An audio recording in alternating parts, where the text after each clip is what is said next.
Hello dear student, welcome to Nucleus Edu Centre. चलो आज क्या करने वाले हैं, गुस्सेट के पीवाईक्यूज ईयर्स 2021 2021 के सारे गुस्सेट के एमसीक्यू गिनेंगे। लेकिन ये जो पेपर्स होंगे दोनों, उनमें 40 क्वेश्चन नहीं होंगे, क्योंकि before 2023 there was some extra syllabus जो अभी नहीं है। कुछ सिलेबस को आफ्टर 2023 एलिमिनेट कर दिया है, लेकिन उससे पहले तो था। तो ये जो पेपर्स हैं उनमें वो सिलेबस के एमसीक्यू थे जो हमने रिमूव कर दिए हैं। तो 40 एमसीक्यू नहीं होंगे, लेकिन जितने भी अभी जो है एग्जिस्टिंग सिलेबस है उसमें से जितने हैं वो सारे हमने यहाँ पे रखे हैं। ये पेपर आएगा 2021, उसके बाद 2023 का लेंगे और 24-25 का भी लेंगे, बराबर है। तो चलो स्टार्ट करते हैं। पेन लेके बैठ जाओ, एक रफ पेज लेके बैठ जाओ और कैलकुलेटर ले सकते हो। This is GUJCET, so you can use calculator, बराबर है। जैसे नया क्वेश्चन डिस्प्ले पे आए, वीडियो को पॉज करो, खुद गिनने का ट्राई करो। सही है, आ जाता है तो ठीक है, नहीं आता है तो फिर वीडियो प्ले आगे करके देख सकते हो। चलो टाइम लॉस किए बिना आगे बढ़ते सीधे पढ़ो। फर्स्ट पेपर 2023 का the source of displacement current, chapter number 8 electromagnetic waves पे हमने पढ़ा कि जब वेरिएबल इलेक्ट्रिक फील्ड जो होगा वो क्या प्रोड्यूस करता है, डिस्प्लेसमेंट करंट। हमने लिखा था भाई कि कैपेसिटर की दो प्लेट्स के बीच में Q is equal to CV होता है। Q C की जगह पे हम लिख सकते हैं एप्सिलॉन 0 A बाई D, और V की जगह पे मैं लिख देता हूं V is equal to ED। ये दोनों कैंसिल कर देंगे और दोनों साइड अब मैं डेरिवेटिव कर देता हूं टाइम के रिस्पेक्ट से। तो एप्सिलॉन 0 A और इसका derivation DE by DT, but the derivation of charge with respect to time gives current. So ये हो गया displacement current is equal to epsilon 0 A DE by DT। तो यहाँ पे सिंपल है कि ये कौन है, वेरिएबल इलेक्ट्रिक फील्ड, और वेरिएबल इलेक्ट्रिक फील्ड आपको डिस्प्लेसमेंट करंट देगा। कहाँ पर है, तो चेंजिंग इलेक्ट्रिक फील्ड। सही है। कोई बोलेगा सर चेंजिंग मैग्नेटिक फील्ड आपको इंड्यूस्ड करंट देता है। चैप्टर नंबर 6 इलेक्ट्रोमैग्नेटिक इंडक्शन, उसमें पढ़े थे कि जब मैग्नेटिक फ्लक्स चेंज होगा ड्यू टू मैग्नेटिक फील्ड, चलो चेंज हो रहा है, तो variable magnetic field produces induced current, लेकिन variable electric field produces displacement current. तो आपको ये क्लियर होना चाहिए। Second, the range of wavelength of ultraviolet is from, ultraviolet range क्या है, 4000 एंगस्ट्रॉम से लेके 10 एंगस्ट्रॉम तक जा सकते हैं। तो इसको हम 400 नैनोमीटर बोल सकते हैं और इसको 1 नैनोमीटर भी बोल सकते हैं। तो कहाँ पर है ऐसा आंसर, हमारे पास डी है। Third, for glass lens focal length is given plus 50 centimetre, then the power of lens. भाई पावर हमने पढ़ा है, power is equal to reciprocal of focal length. यहां पर एक चीज ध्यान रखना, पावर का जो यूनिट है वो डायोप्टर है और डायोप्टर होता है मीटर इनवर्स। तो हमको यहाँ पे फोकल लेंथ को मीटर में लाना पड़ेगा। तो ये 50 सेंटीमीटर है, उसको मैं प्लस 0.5 लिखता हूँ, लेकिन प्लस है तो प्लस ये हो जाएगा +2 डायोप्टर, जिसका पावर क्या होगा, +2 डायोप्टर। सही है बच्चों, सही है। चलो नेक्स्ट पढ़ो। तो फोर्थ क्या लिखा है, एक बार मैं चेक कर लेता हूँ। Okay, a lens n is equal to 1.5 is placed in a liquid to make it disappear. The value of n refractive index of liquid should be। हमने पढ़ा है कि दो मीडियम अलग अलग कब दिखेंगे, जब दोनों के रिफ्रैक्टिव इंडेक्स अलग होंगे। तो जो दोनों एक दूसरे में मर्ज दिख रहे हैं, हमको दोनों के बीच में डिफरेंस पता नहीं चल रहा है, उसका मतलब सिंपल हो गया कि दोनों का रिफ्रैक्टिव इंडेक्स सेम होगा। तो यहां पर हमने एक लेंस लिया जिसका रिफ्रैक्टिव इंडेक्स 1.5 था, उसको हमने लिक्विड में मर्ज कर दिया तो वो डिसअपियर हो गया। उसका मतलब क्या हुआ कि जो लिक्विड का रिफ्रैक्टिव इंडेक्स है वो लेंस के बराबर ही होगा, तो वो हो गया n is equal to 1.5। Fifth, what is the type of nature of image formed by object placed n on, यहां पे on होगा, on axis of concave mirror between pole and center। तो कॉनकेव मिरर है, यहां पे उसका focus और यहां पे पोल। तो जब हम ऑब्जेक्ट को यहां पर रखेंगे, तो रेज यहां से जाएंगे और यहां से क्या होंगे, डाइवर्ज होंगे। तो इनको कन्वर्ज हम ऑपोजिट डायरेक्शन में कर पाएंगे, ऑपोजिट डायरेक्शन में कर पाएंगे। तो आप इसको यहाँ पे कर पाओगे, यहाँ पे। तो ये आपको कौन सी इमेज देगा? वर्चुअल इमेज देगा। क्या होगा? वर्चुअल। याद रखो, कॉन्केव मिरर से जो इमेज बनेगी एफ और पी के बीच में, वो वर्चुअल बनेगी। वर्चुअल क्या होगी? ऑलवेज इरेक्ट होगी। और उसका मैग्निफिकेशन देखेंगे तो मैग्निफिकेशन देखेंगे तो एनलार्ज्ड होगा। याद रहा? तो आपका आंसर क्या आएगा? डी। याद रखो दो चीजें, जो कॉन्केव मिरर वर्चुअल इमेज बनाएगा तो उसका मैग्निफिकेशन 1 से ज्यादा होगा, लेकिन जो कॉन्वेक्स मिरर बनाएगा तो उसका मैग्निफिकेशन 1 से कम होगा। So the virtual image can be formed by convex mirror, concave mirror and plane mirror. Plane mirror की मैग्निफिकेशन 1 होगी, सही है। कॉन्वेक्स मिरर का जो वर्चुअल इमेज होगा उसका मैग्निफिकेशन 1 से छोटा होगा, और कॉन्केव मिरर जो वर्चुअल बनाएगा वो एनलार्ज्ड होगा, मतलब मैग्निफिकेशन 1 से ज्यादा ही होगा। क्लियर? ये याद रखना आप। 6, the distance between to slit is 3 mm। भाई दो स्लिट के बीच का डिस्टेंस मतलब कौन? स्मॉल डी हमको दिया है 3 mm, इसको बोल देते हैं 3 × 10⁻³ metre. Is placed at 2 metre distance, capital D. Chapter number 10 wave optics, है ना, यंग्स डबल स्लिट एक्सपेरिमेंट, उसने हमने लिखा था कि दो स्लिट के बीच का डिस्टेंस जो स्मॉल डी होता है, स्लिट और स्क्रीन दोनों के बीच का डिस्टेंस 2 मीटर लिया है यहाँ पे। When the light of wavelength कितनी है? 500 नैनोमीटर, इसको बोलेंगे 5 × 10⁻⁻7 metre. Distance between two fringes, भाई हमको पता है दो फ्रिंज के बीच का डिस्टेंस, उसको x बोल देता हूं, तो क्या होगा? Lambda capital D upon small D. Lambda कौन है बच्चों? 5 × 10⁻⁻7, 500 नैनोमीटर है तो उसको मीटर में कन्वर्ट कर दिया। डी कितना है? कैपिटल डी 2, और ये आपके पास है 3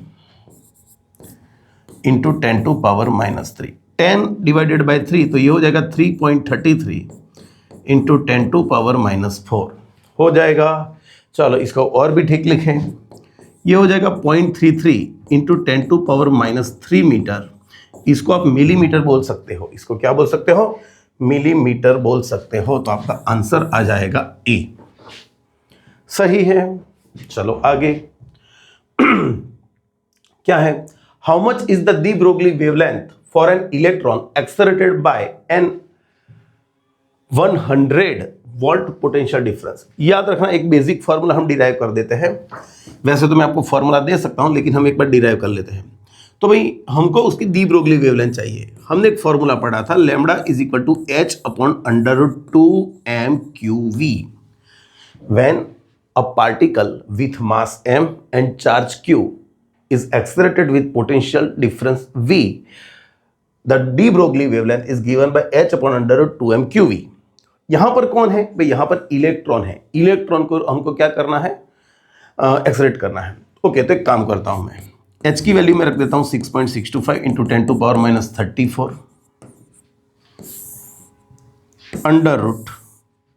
√2। इलेक्ट्रॉन का मास 9.1 × 10⁻31। इलेक्ट्रॉन का चार्ज वो भी आपको पता है 1.6 × 10⁻19, और ये v है उसको मैं बाहर ले लेता हूं। v को मैंने क्या ले लिया? बाहर ले लिया। क्लियर हो गया बच्चों? चलो अभी आगे बढ़ते हैं। ये हो गया 6.625 × 10⁻34 अपॉन, यहाँ पे आपको इसका स्क्वायर रूट निकालना पड़ेगा, लेकिन सबसे पहले पावर सेट कर लो। ये -31 है, ये -19 है, तो ये -50 हो गया। It is a even number. Even number है तो डायरेक्ट स्क्वायर रूट निकाल सकते हो। तो इसका हो गया 10⁻25 इंटू 1/√2। अभी इनका स्क्वायर रूट निकालना है, निकालो तो कैलकुलेटर से। मेरे पास कैलकुलेटर अभी है नहीं, मैं जुगाड़ करता हूँ इसका। चलो मैं कैलकुलेटर लेके आ गया। इसका स्क्वायर रूट निकालेंगे। किसका? 2 × 9.1 × 1.6 इक्वल टू, और उसका स्क्वायर रूट, ये आ गया 5.4। सही है। चलो ये दोनों को डिवाइड करेंगे तो लैम्बडा आपको क्या मिलेगा? 6.625 डिवाइडेड बाय 5.4, ये हो गया 1.23। सही है, और इंटू 10⁻⁹ /(-9) समझो बच्चों, इसको नैनोमीटर में कैसे लिख सकते हैं? 1.23 ये हो गया नैनोमीटर/√v। अभी आपके लिए ये फॉर्मूला हो गया। जो इलेक्ट्रॉन है और उसको v जितने पोटेंशियल से हम क्या करेंगे, एक्सलेरेट करेंगे, तो उसकी डी ब्रोगली वेवलेंथ होगी 1.23 नैनोमीटर। याद रखना 1.23 नैनोमीटर/√v। अभी v कौन है वो आप पे डिपेंड करता है कि आप कितने पीडी से एक्सलेरेट करवा रहे हो। अभी तो हम 100 से करवा रहे हैं, तो मैं यहाँ पे लिख देता हूँ 1.23 और यहाँ पे 100 रखूँगा मैं, तो यहाँ पे नीचे 10 आ जाएगा, तो नैनोमीटर। एक पॉइंट कवर कर लेंगे तो 1.23 नैनोमीटर कहाँ पर है ऐसा आंसर? तो हमारे लिए है ए। सही है, सही है। याद रखना, हाँ जो आपका अल्फा पार्टिकल होगा तो कुछ अलग वैल्यूज आएगी, क्योंकि उसका मास डिफरेंट होगा, उसका चार्ज डिफरेंट होगा, बरोबर है। Next 8, the threshold frequency of caesium is given. भाई थ्रेशोल्ड फ्रीक्वेंसी है ν0, कितना है 5.16 इंटू 10⁻14। तो इसका वर्क फंक्शन, भाई वर्क फंक्शन का फॉर्मूला हम पढ़ चुके हैं h/0। ये करोगे तो आंसर जूल में आएगा, तो हमको जो एक बार कर लेते हैं 6.625 इंटू 10⁻34, ν0 5.16 इंटू 10⁻14। ये जो आएगा वो आपका आएगा जूल में, लेकिन मैं साथों इसको क्या कर लेता हूं, इसको हाथों हाथ इससे डिवाइड कर देता हूं 1.6 इंटू 10⁻19 से, तो ये ईवी में हो जाएगा। तो चलो डायरेक्ट करते हैं 6.625 multiply by 5.16 equal two divided by 1.6। क्या आ रहा है 21.4 लिख दे, और ये क्या ऊपर जाएगा तो 33, और ये -1 ईवी, उसको कर सकते हैं 2.14 इंटू 10⁻²। अरे ये किसने लिखा -33, तो यहाँ पे 1 आएगा ना, यहाँ पे आएगा 1 है ना, तो यहाँ पे पावर तो निकल ही जाएगी बच्चों, पावर तो निकल ही जाएगी, ये पावर तो निकल ही जाएगी। ओके, तो यहाँ पे आंसर आएगा 2.14 ईवी। सही है, बिल्कुल सही है। 9, the nucleus of gold is about how many times the heavier than the alpha particle. भाई गोल्ड पार्टिकल है 79 AU197 जो उसका न्यूक्लियाई है, इसको हम अप्रोक्सीमेटली 200 बोल दे, ये है एटॉमिक मास, उसको 200 बोल दे। एक प्रोटॉन या तो एक न्यूट्रॉन, इसका मास हम बोल दे m0। भाई सेम है, प्रोटॉन न्यूट्रॉन के मास ऑलमोस्ट सेम है, 1.673 प्रोटॉन के लिए, न्यूट्रॉन के लिए 1.675 इंटू 10⁻27 kg, लेकिन दोनों का मास ऑलमोस्ट सेम मान लेते हैं। तो हम बोल सकते हैं कि भाई AU जो है उसका मास होगा 200 MO, क्योंकि उसमें number of proton and number of neutron दोनों मिला के कितने होंगे, इतने। तो गोल्ड एटम्स जो है उसका मास अप्रोक्स इतना है, और अल्फा पार्टिकल जो है वो कौन है 2He4, उसमें 2 प्रोटॉन 2 न्यूट्रॉन, तो उसका मास कितना हुआ 4 MO। तो फिर दोनों का रेशियो ले लेंगे कि भाई mass of AU and mass of He, ये दोनों का मास ले ले तो ये 200 MO अपॉन 4 MO, तो ये कितना हो जाएगा अप्रोक्सीमेटली 50 टाइम्स हो जाएगा। क्लियर होना चाहिए। Next 10, the ground state energy of hydrogen atom is this. भाई एनर्जी दी है ग्राउंड स्टेट में, बाइंडिंग एनर्जी है -13.6 eV।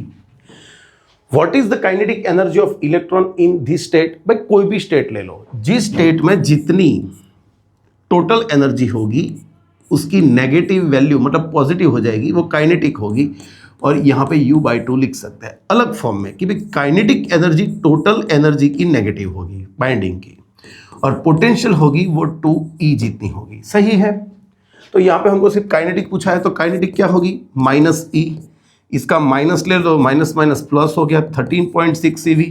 याद रखो काइनेटिक एनर्जी कभी भी नेगेटिव नहीं होती, पक्का, तो काइनेटिक एनर्जी का ये आएगा। 11, calculate the energy equivalent of 1 gram substance.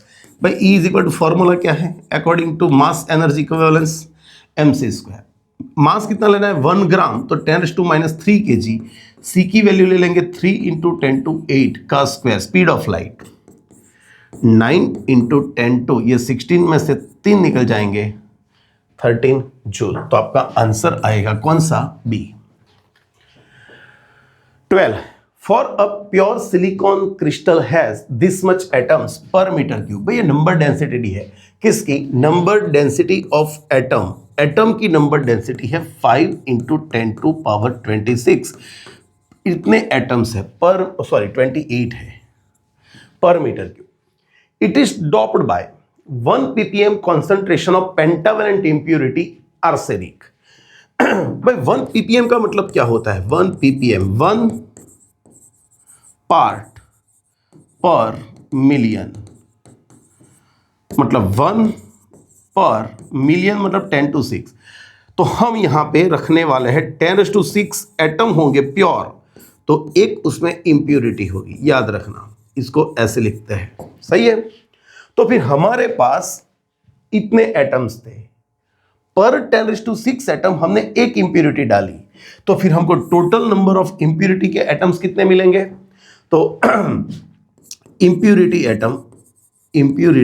Atoms, तो मैं यहां पे लिखूंगा n इज इक्वल टू, क्या लिखूं? टोटल कितने थे? इतने 5 इंटू 10⁻28। लेकिन हमको इसमें से सिर्फ 1 ppm ही डालना है, तो ये हो जाएगा 1/10⁶ इंटू 5 इंटू 10⁻28। ये आपको मिल गया 5 इंटू 10⁻22। ये इंप्यूरिटी के एटम मिले पर मीटर क्यूब। आपने कौन सी इंप्यूरिटी ऐड की? आपने इंप्यूरिटी ऐड की आर्सेनिक। जो आर्सेनिक ऐड की होगी, तो आर्सेनिक पेंटावेलेंट है, तो वो अपना एक एक्स्ट्रा इलेक्ट्रॉन जो है वो कंडक्शन के लिए देगा। तो फिर जितने एटम्स उतने आपको मिलेंगे electrons, number density of electrons. 5 into 22 metre की -3 पावर, सही है, पर मीटर क्यूब। आपको calculate the number of electron गलती से लिख दिया है, होल्स आपको गिनने हैं।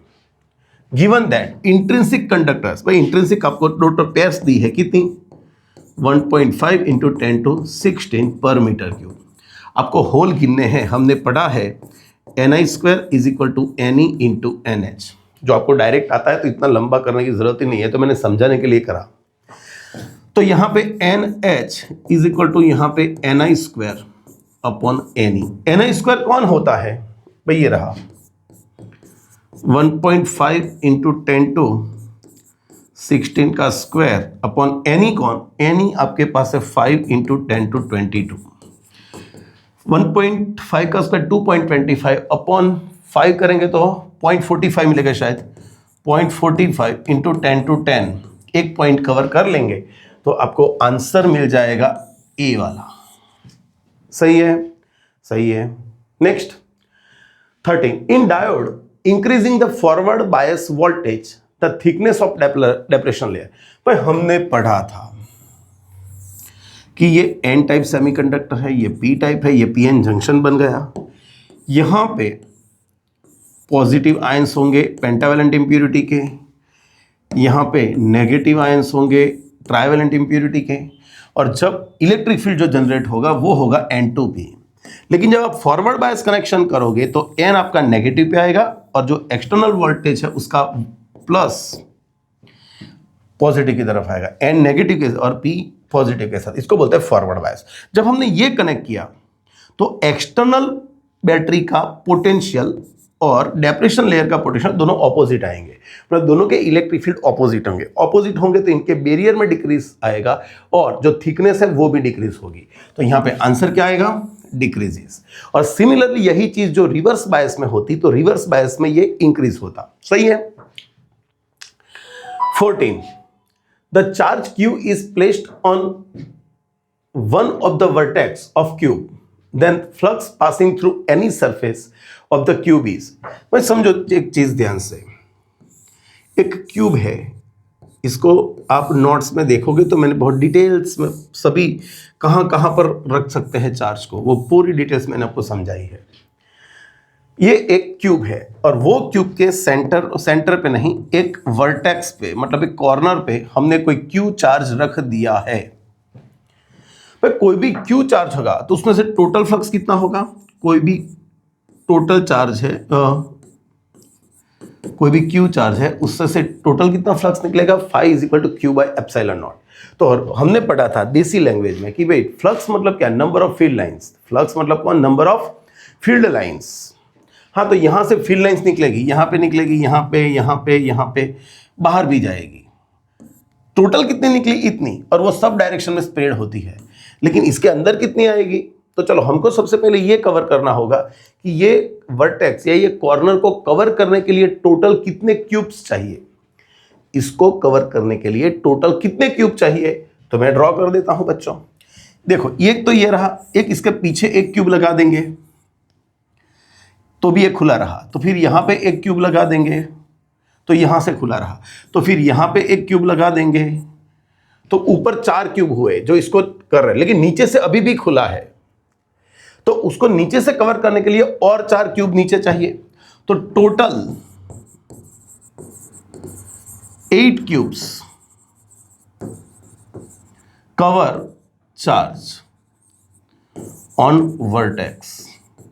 वर्टेक्स पे जो है उसको टोटल 8 क्यूब कवर कर रहे हैं, तो जो भी फ्लक्स निकलेगा वो टोटल 8 क्यूब में से निकलेगा। लेकिन हमको तो 1 क्यूब पूछा है, तो हमको पूछा है 1 क्यूब का, तो टोटल फ्लक्स कितना, इतना। तो पर 1 क्यूब, भाई 1 क्यूब के पार्ट में कितना आएगा, तो जो भी टोटल फ्लक्स है उसका 8 पार्ट आएगा। लाइंस ऐसे निकलेगी, ऐसे ऐसे ऐसे नीचे भी जाएगी, तो अपना जो ये ब्लू वाला क्यूब है जिसके कॉर्नर पे इसको रखा है, तो उसमें से टोटल 8 पार्ट का जो टोटल फ्लक्स है उसका 8 पार्ट का फ्लक्स इसके अंदर आएगा। लेकिन हमको फिर 1 क्यूब का नहीं पूछा है, सरफेस पे पूछा है। तो फिर से एक बार समझते हैं। तो ये रही आपका जो क्यूब था, ये जो क्यूब है उसके यहां पे चार्ज था। अभी यहां से ये कितना फ्लक्स आया, भाई ये जो फ्लक्स आया वो इतना आया, Q/8 एप्सिलॉन 0। लेकिन समझ लो कि मान लो कि मैं ये रूम में खड़ा हूं और यहां पे ये कॉर्नर जो है यहां पे, वहां पे एक चार्ज रखा है, वहां से फील्ड लाइन निकल रही है, ऐसे फील्ड लाइन निकल रही है। तो वो फील्ड लाइंस इस फेस को कभी भी इंटरसेक्ट नहीं करेगी। ये नीचे वाला जो फेस है, मतलब फ्लोर है, उसको भी इंटरसेक्ट नहीं करेगी। ये जो यहां पर वॉल है उसको भी इंटरसेक्ट नहीं करेगी। क्यों? क्योंकि जो फील्ड लाइंस निकलेगी ऐसे निकलेगी, ऐसे ऐसे ऐसे निकलेगी। तो ये जो कॉर्नर है उसके सामने जो 3 फेस है, एक ये वाला और ऊपर वाला, इन 3 को इंटरसेक्ट करके बाहर जाएगी, क्रॉस करके बाहर जाएगी। ये कॉर्नर को जो करस्पॉन्डिंग में है 3 फेस, वहां पे फ्लक्स पास नहीं होगा। तो जो भी टोटल फ्लक्स आया वो सिर्फ 3 के बीच डिवाइड होगा।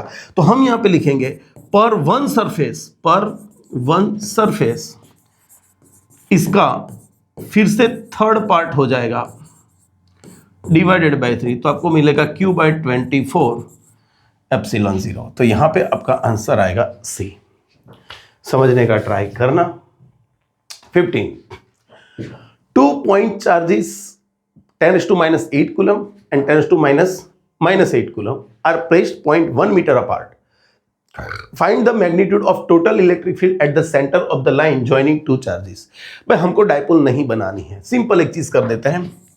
यहां पे आपका एक चार्ज है 10⁻⁸ coulomb, दूसरा एक चार्ज हमने यहां पे रखा है -8 coulomb, लेकिन ये नेगेटिव है, ये पॉजिटिव है।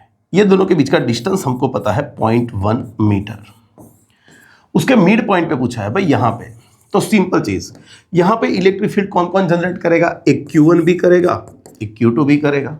दोनों सेम है, दोनों का मिड पॉइंट है, तो फिर डिस्टेंस भी सेम है 0.05। तो ये दोनों यहां पे इलेक्ट्रिक फील्ड सेम प्रोड्यूस करेंगे। क्यों? क्योंकि इलेक्ट्रिक फील्ड का फॉर्मूला है KQ/R², जो इलेक्ट्रिक फील्ड का फॉर्मूला है।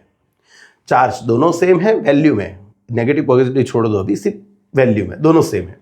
डिस्टेंस भी तो सेम है, तो इलेक्ट्रिक फील्ड भी सेम ही होगा। अभी क्या बच्चों, डायरेक्शन की बात करते हैं। तो देखो ये जो आपका चार्ज है वो पॉजिटिव है, और हम जानते हैं कि पॉजिटिव चार्ज का इलेक्ट्रिक फील्ड जो भी पॉइंट है वहां से अवे डायरेक्शन में होता है, और नेगेटिव चार्ज का इलेक्ट्रिक फील्ड जो भी पॉइंट है वहां से इनवर्ट डायरेक्शन में होता है। दोनों एक ही डायरेक्शन में आए तो टोटल इलेक्ट्रिक फील्ड आपका हो जाएगा, resultant electric field is equal to E1 plus E2। तो मैं एक काम कर दो, एक का E दूसरे का भी E, तो टोटल 2E, मतलब टोटल इलेक्ट्रिक फील्ड में यहां पे दोनों का ट्वाइस कर देता हूं। सही है, और डिस्टेंस क्या लूंगा 0.05। तो यहां पे लिखेंगे तो 2 की वैल्यू 9 इंटू 10⁻⁹, चार्ज आपके पास है 10⁻⁻8 कूलम, और ये है 5 इंटू 10⁻⁻2 का स्क्वायर। अरे बच्चों 0.05 तो 5 इंटू 10⁻⁻2 लिख सकते हैं। ये हो गया 18 अपॉन ये हो गया 25 इंटू -4, ऊपर जाएगा तो 30 तो 10⁻5 न्यूटन पर कूलम। एक काम करते हैं, ऊपर नीचे 4 से मल्टीप्लाई कर देते हैं। ऊपर 72 अपॉन 100 तो 0.72 इंटू 10⁵ होगा ना, न्यूटन पर कूलम। कहां पर है आंसर? ओके, तो हमको यहां पे मिल जाने वाला है कौन सा आंसर? ए वाला। एक पॉइंट कवर कर लोगे तो आंसर आपको ए मिलेगा। सही है, सही है। 16, the charge density of uniformly charged infinite plane sheet is sigma. A simple pendulum is suspended vertically downward near it. Charge Q0 is placed on a metallic bob. The angle made by the string is theta with vertical direction. Then, अच्छा सा question है। समझो बच्चों, एक sheet थी है जिसके ऊपर हम इनिशियली कोई चार्ज नहीं था। मान लो कि इनिशियली कोई चार्ज नहीं था, तब एक स्ट्रिंग यहाँ पे बंधी हुई थी, उसके साथ एक स्फीयर लटका हुआ था, और उसके भी मान लो कि कोई चार्ज नहीं था, तो दोनों ऐसे नीचे पड़े होंगे। ये तो सीधा होगा, लेकिन ये उसके ऊपर पड़ा होगा। क्यों? ग्रेविटी के कारण। अभी होगा क्या? मैं इसको चार्ज देने वाला हूं, शीट को, पर शीट पे चार्ज देने वाला है सिग्मा। इस पे पॉजिटिव चार्ज सपोज मैंने दे दिया, इस पे मैंने पॉजिटिव चार्ज दे दिया सिग्मा, तो ये क्या प्रोड्यूस करेगा भाई? ये प्रोड्यूस करेगा इलेक्ट्रिक फील्ड। और जो इस पे चार्ज है क्यू, तो इस पे फोर्स लगेगा, इलेक्ट्रिक फोर्स लगेगा, और वो इलेक्ट्रिक फोर्स के कारण आपका स्फीयर ऐसे जाएगा, क्योंकि उस पे फोर्स कौन से लगने वाला है? QE। When the Q charge is put in an electric field, it experiences how much force? QE। याद आया? और इसके कारण वो ऐसे जाएगा, लेकिन स्ट्रिंग से बंधा हुआ है तो ऐसे नहीं जाएगा, ऐसे जाएगा पेंडुलम की तरफ। तो यहां से वो यहां पे आएगा। इस कंडीशन में आगे चलो वो सेट हो गया। तो ये कंडीशन में उसके ऊपर लगने वाले फोर्सेस कौन है भाई? एक तो लगा QE जो इलेक्ट्रिक फोर्स था, दूसरा लगने वाला फोर्स है mg जो वर्टिकली डाउनवर्ड डायरेक्शन में लगेगा, तीसरा लगने वाला फोर्स है टेंशन जो स्ट्रिंग लगाएगी। सही है बच्चों? और हमको फाइंड करना है कि ये एंगल किसके प्रोपोर्शन में है। तो उसने इस स्ट्रिंग ने ये इक्विलिब्रियम कंडीशन में प्लेन के साथ थीटा एंगल बनाया। ओके, तो हम एक काम करते हैं, जो टेंशन है उसको दो पार्ट में डिवाइड कर देता है, एक ऊपर का कंपोनेंट और एक ये कंपोनेंट।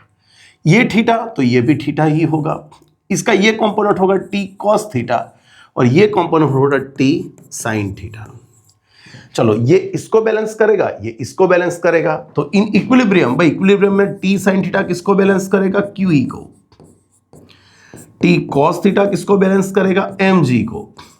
और दोनों का रेशियो ले लेंगे, भाई दोनों का रेशियो ले लेंगे तो यहां पे tan थीटा हो जाएगा QE अपॉन mg। सही लिखा मैंने सही लिखा सी। ओके, अभी आगे बात करेंगे, लेकिन मुझको तो सिग्मा के फॉर्म में लाना है। तो हमको पता है कि जो शीट जिस पे सिग्मा जितना सरफेस चार्ज डेंसिटी है उसका इलेक्ट्रिक फील्ड क्या होगा? उसका इलेक्ट्रिक फील्ड होता है सिग्मा अपॉन 2 एप्सिलॉन नॉट। तो E यहां पे रिप्लेस करेंगे तो tan theta is equal to Q upon mg, और E की जगह पे लिखेंगे सिग्मा अपॉन 2 एप्सिलॉन 0। चलो, तो यहां पर हमको जो आंसर लाने हैं उसमें कौन कौन दिख रहा है? तो यहां पे दिखेंगे tan थीटा एक दिख रहा है, इस प्रोपोर्शनल टू ये Q दिख रहा है, ये रहा Q नॉट लिख देंगे यहां पे, और एक सिग्मा दिख रहा है। बाकी का सब कांस्टेंट ले लो। सही है, बाकी का सब क्या ले लो बच्चों? कांस्टेंट ले लो। तो यहां पे हम लिख सकते हैं कि ये आएगा Q0 इंटू एफ सिग्मा। तो सिग्मा क्या है? tan theta upon Q0। Sigma क्या आएगा? tan theta upon Q0। Clear हो गया? पक्का आना चाहिए। Next 17, the dimensional formula polarisation P। हमने पढ़ा है बच्चों की पोलराइजेशन जो होता है it is the dipole moment पर यूनिट वॉल्यूम। डाइपोल मोमेंट का यूनिट होता है कूलम मीटर और वॉल्यूम का होता है मीटर क्यूब। तो यहां पे हो जाएगा कूलम मीटर स्क्वायर। या तो फिर आपको पता होना चाहिए कि intensity of polarisation is equal to the surface charge density on the slab. चलो बराबर है, तो डायरेक्ट यहां पे क्या बनने वाला है भाई, इसका डायमेंशन T1 A1 होगा और इसका L2 होगा, तो पोलराइजेशन इंटेंसिटी का ये हो जाएगा M0 L -2 T1 A1। कहां पर दिख रहा है ऐसा आंसर?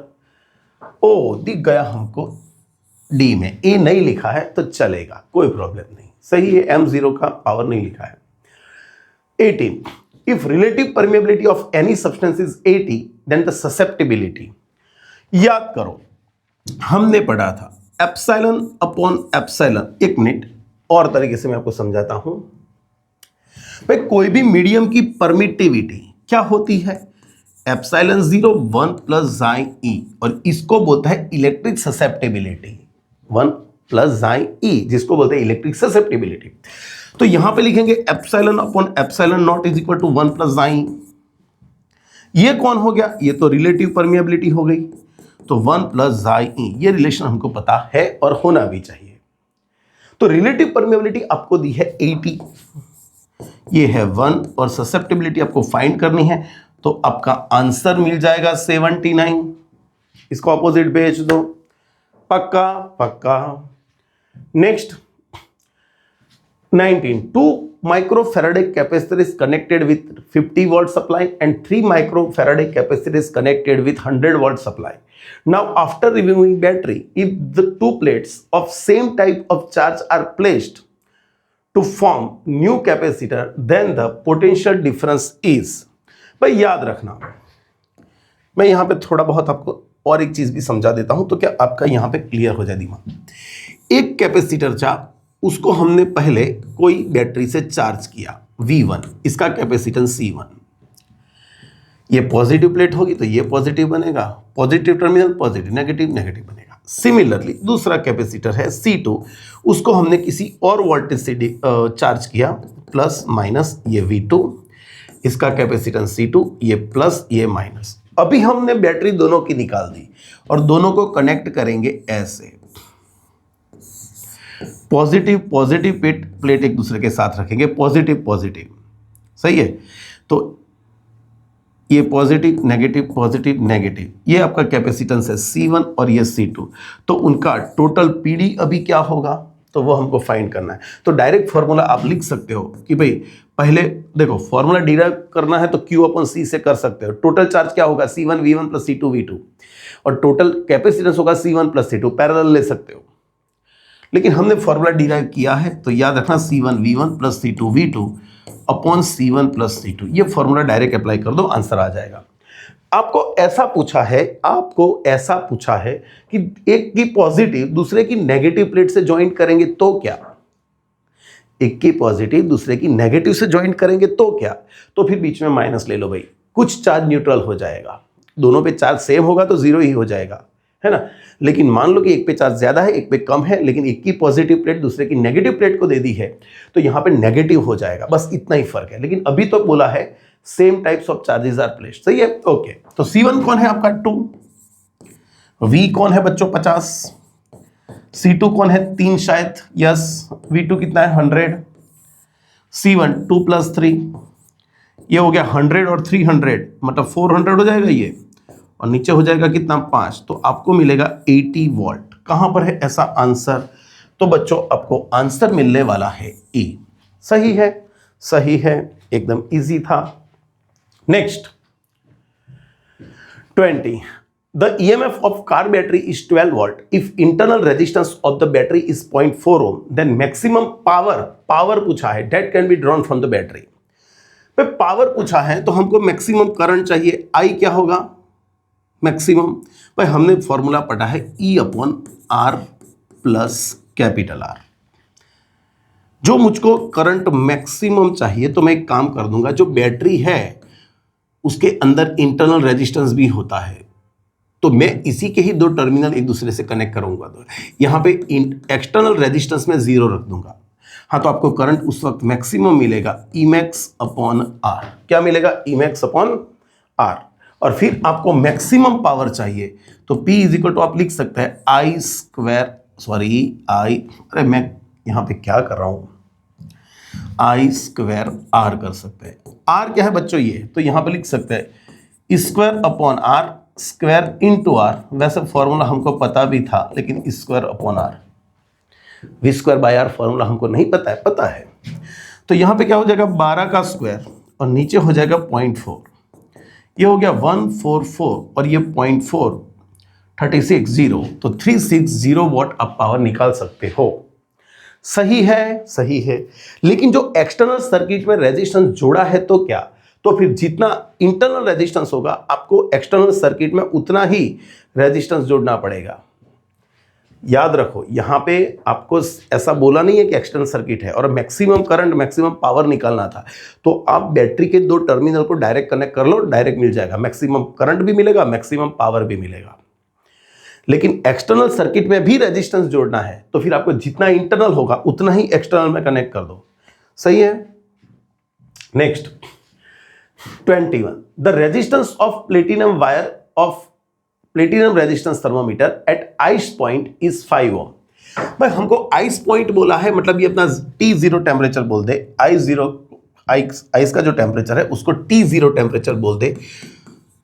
तो 0 डिग्री सेल्सियस पे हमको R0 रेजिस्टेंस दिया है 5 ओम। फिर क्या बोला है स्टीम पॉइंट पे, भाई स्टीम पॉइंट मतलब कौन, T1 इसको बोल देता हूं, तो 100 डिग्री सेल्सियस पे आपको रेजिस्टेंस R1 बोला है 5.23 ओम। When the thermometer is inserted in a hot bath, the resistance of platinum wire is 5.795 ohm. Calculate the temperature of bath. चलो भाई, मुझको दूसरा रेजिस्टेंस कब मिला, हॉट बाथ के टेम्परेचर पे कितना मिला 5.795 ओम। और T2 कितना, भाई T2 हमको फाइंड करना है, तो हम यहां पे लिखेंगे फिर T टेम्परेचर पे resistance RT is equal to R0 bracket में 1 plus alpha into T minus T0। अंदर मल्टीप्लाई करके इस साइड लाएंगे तो ये हो जाएगा RT minus R0 is equal to alpha R0 T minus T0। ये स्टेप देख लेना, अंदर R0 यहां पे R0, इस R0 को मैं यहां पे लाया, तो यहां पे फॉर्मूला लिख सकते हैं। तो देखो हम यहां पे लिखेंगे कि भाई इनिशियली जब टेम्परेचर कितना था, T1 टेम्परेचर था। जब T1 टेम्परेचर था, ऐसे तो डायरेक्ट जो MCQ ही गिनना है तो डायरेक्ट कर सकते हैं, टेक्स्ट बुक का न्यूमेरिकल है। तो जब T1 टेम्परेचर था उसका रेजिस्टेंस RT1 था। जब T2 टेम्परेचर था तो इसका रेजिस्टेंस RT2 होगा। तो यहां पे मैं T2 माइनस T0 रख सकता हूं और फिर ये दोनों का मैं रेशियो ले लेता हूं, तो ये दोनों तो कट हो जाएंगे। अभी वैल्यूज रखेंगे।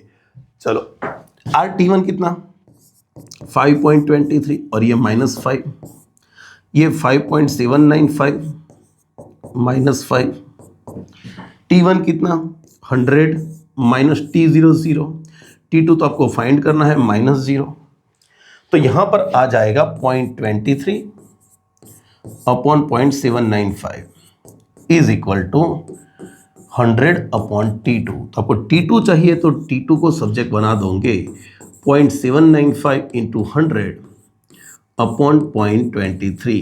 ये करोगे तो आपको आंसर मिलने वाला है शायद ये, कर लो एक बार कैलकुलेटर से। सी आंसर आपको मिलेगा 79.5 डिवाइडेड बाय 0.23। हाँ सही है, तो अपना आंसर कौन आएगा, ये वाला आंसर आएगा। Next 22, one electric cell having EMF of 2 volt and internal resistance of 0.1 ohm and other electric cell having EMF of 4 ohm and internal resistance 0.2 ohm are connected in parallel to each other, then equivalent EMF will be। हमारे पास दो cell थे, एक E1 जिसका volt था 2 volt और उसका internal resistance था 0.1 ओम। दूसरा जो था उसका EMF हमारे पास था 4 वोल्ट और उसका इंटरनल रेजिस्टेंस था हमारे पास 0.2 ओम। When the cells are connected in parallel, what is the equivalent EMF? E equivalent upon R equivalent is equal to E1 upon R1 plus E2 upon R2। हमने ये formula लिखा है। या तो डायरेक्ट भी कर सकते हो E1R2 प्लस करके, बरोबर चलेगा। हम ऐसे करते हैं, मान लो कि 3 हो तो फिर ऐसे नहीं कर सकते, इसलिए हम यही फॉर्मूले से काम चलाएंगे। तो पहले तो मुझको आर इक्विवेलेंट फाइंड करना पड़ेगा। आर इक्विवेलेंट मतलब आर इक्विवेलेंट क्या होगा बच्चों, भाई दोनों ये पैरेलल में है, तो पैरेलल में दोनों का प्रोडक्ट अपॉन दोनों का सम कर ले, दोनों का प्रोडक्ट अपन दोनों का सम, तो यह आ गया 0.1 इंटू 0.2 अपॉन दोनों का एडिशन मतलब 0.3, तो ये आपको मिलने वाला है 0.02 अपॉन 0.3, तो यहां पे मिलने वाला है 2 अपॉन 30, ये आपको मिल जाएगा 1 अपॉन 50। सही है। एक पॉइंट ले लो नीचे, 2 पॉइंट नीचे दे दो यार, और 1 पॉइंट ऊपर दे दो, तो 1 पॉइंट तो कट हो जाएगा, लेकिन 2 अपॉन 30 रहेगा तो ये मिलेगा, इतने ओम मिलेगा। तो आपको ये फॉर्मूला यूज करके भी कर सकते हैं। ई इक्विवेलेंट अपॉन ये क्या हो गया, 1 अपॉन 15 हो गया। E1 कौन बच्चों, 2 अपॉन 0.1 प्लस E2 कौन 4 अपॉन 0.2। चलो तो फिर यहां पे क्या होगा, ई इक्विवेलेंट ये 1 अपॉन 15 यहां पे आएगा, सामने आ जाएगा ना 1 अपॉन 15, ये पूरा ऊपर आ जाएगा। यहां पे 20 प्लस ये भी 20 ही होगा, 20 होगा ना, 40/220, तो यहां पे आ गया 40 अपॉन 15, क्या आएगा बच्चों 2.66666 मतलब 2.67 वाला आंसर आएगा। सही है, सही है, कर सकते आप। चलो next 23, the source of magnetic field. भाई मैग्नेटिक फील्ड प्रोड्यूस कौन करता है, तो हमने पढ़ा था बायो सावर्स लॉ, μ0 अपॉन 4 पाई IDL cross r cap upon r²। तो यहां पे सोर्स कौन है, भाई सोर्स है करंट एलिमेंट, और करंट एलिमेंट क्या था, वेक्टर क्वांटिटी थी, याद रखो। मैग्नेटिक फील्ड का सोर्स कौन है, करंट एलिमेंट, और वो क्या होगा, वेक्टर क्वांटिटी। इलेक्ट्रिक फील्ड कौन प्रोड्यूस कर रहा है, भाई इलेक्ट्रिक फील्ड है 1/4 pi epsilon not Q upon r², मतलब कौन, चार्ज। यहां पे सोर्स चार्ज है, और चार्ज कौन है, स्केलर क्वांटिटी, तो यहां पे वेक्टर स्केलर आंसर आएगा, वेक्टर और स्केलर। सही है, सही है। 24, a coil having 10 ampere meter square magnetic moment is placed in a vertical plane and is free to rotate about its horizontal axis coincide with the diameter। Okay भाई, उसको magnetic dipole moment आपको दी है, जो पहले हम लिख लेते हैं 10 ampere metre square. A uniform magnetic field of 2 tesla in the horizontal direction exists such that initially the axis of coil is in the direction of field। भाई इनिशियल एंगल था उसका θ1 इज इक्वल टू 0 डिग्री, और magnetic field आपको रखा था 2 Tesla शायद, yes. The coil rotates through 90 degree, भाई coil को हमने रोटेट करवा के 90 डिग्री पे घुमा दिया।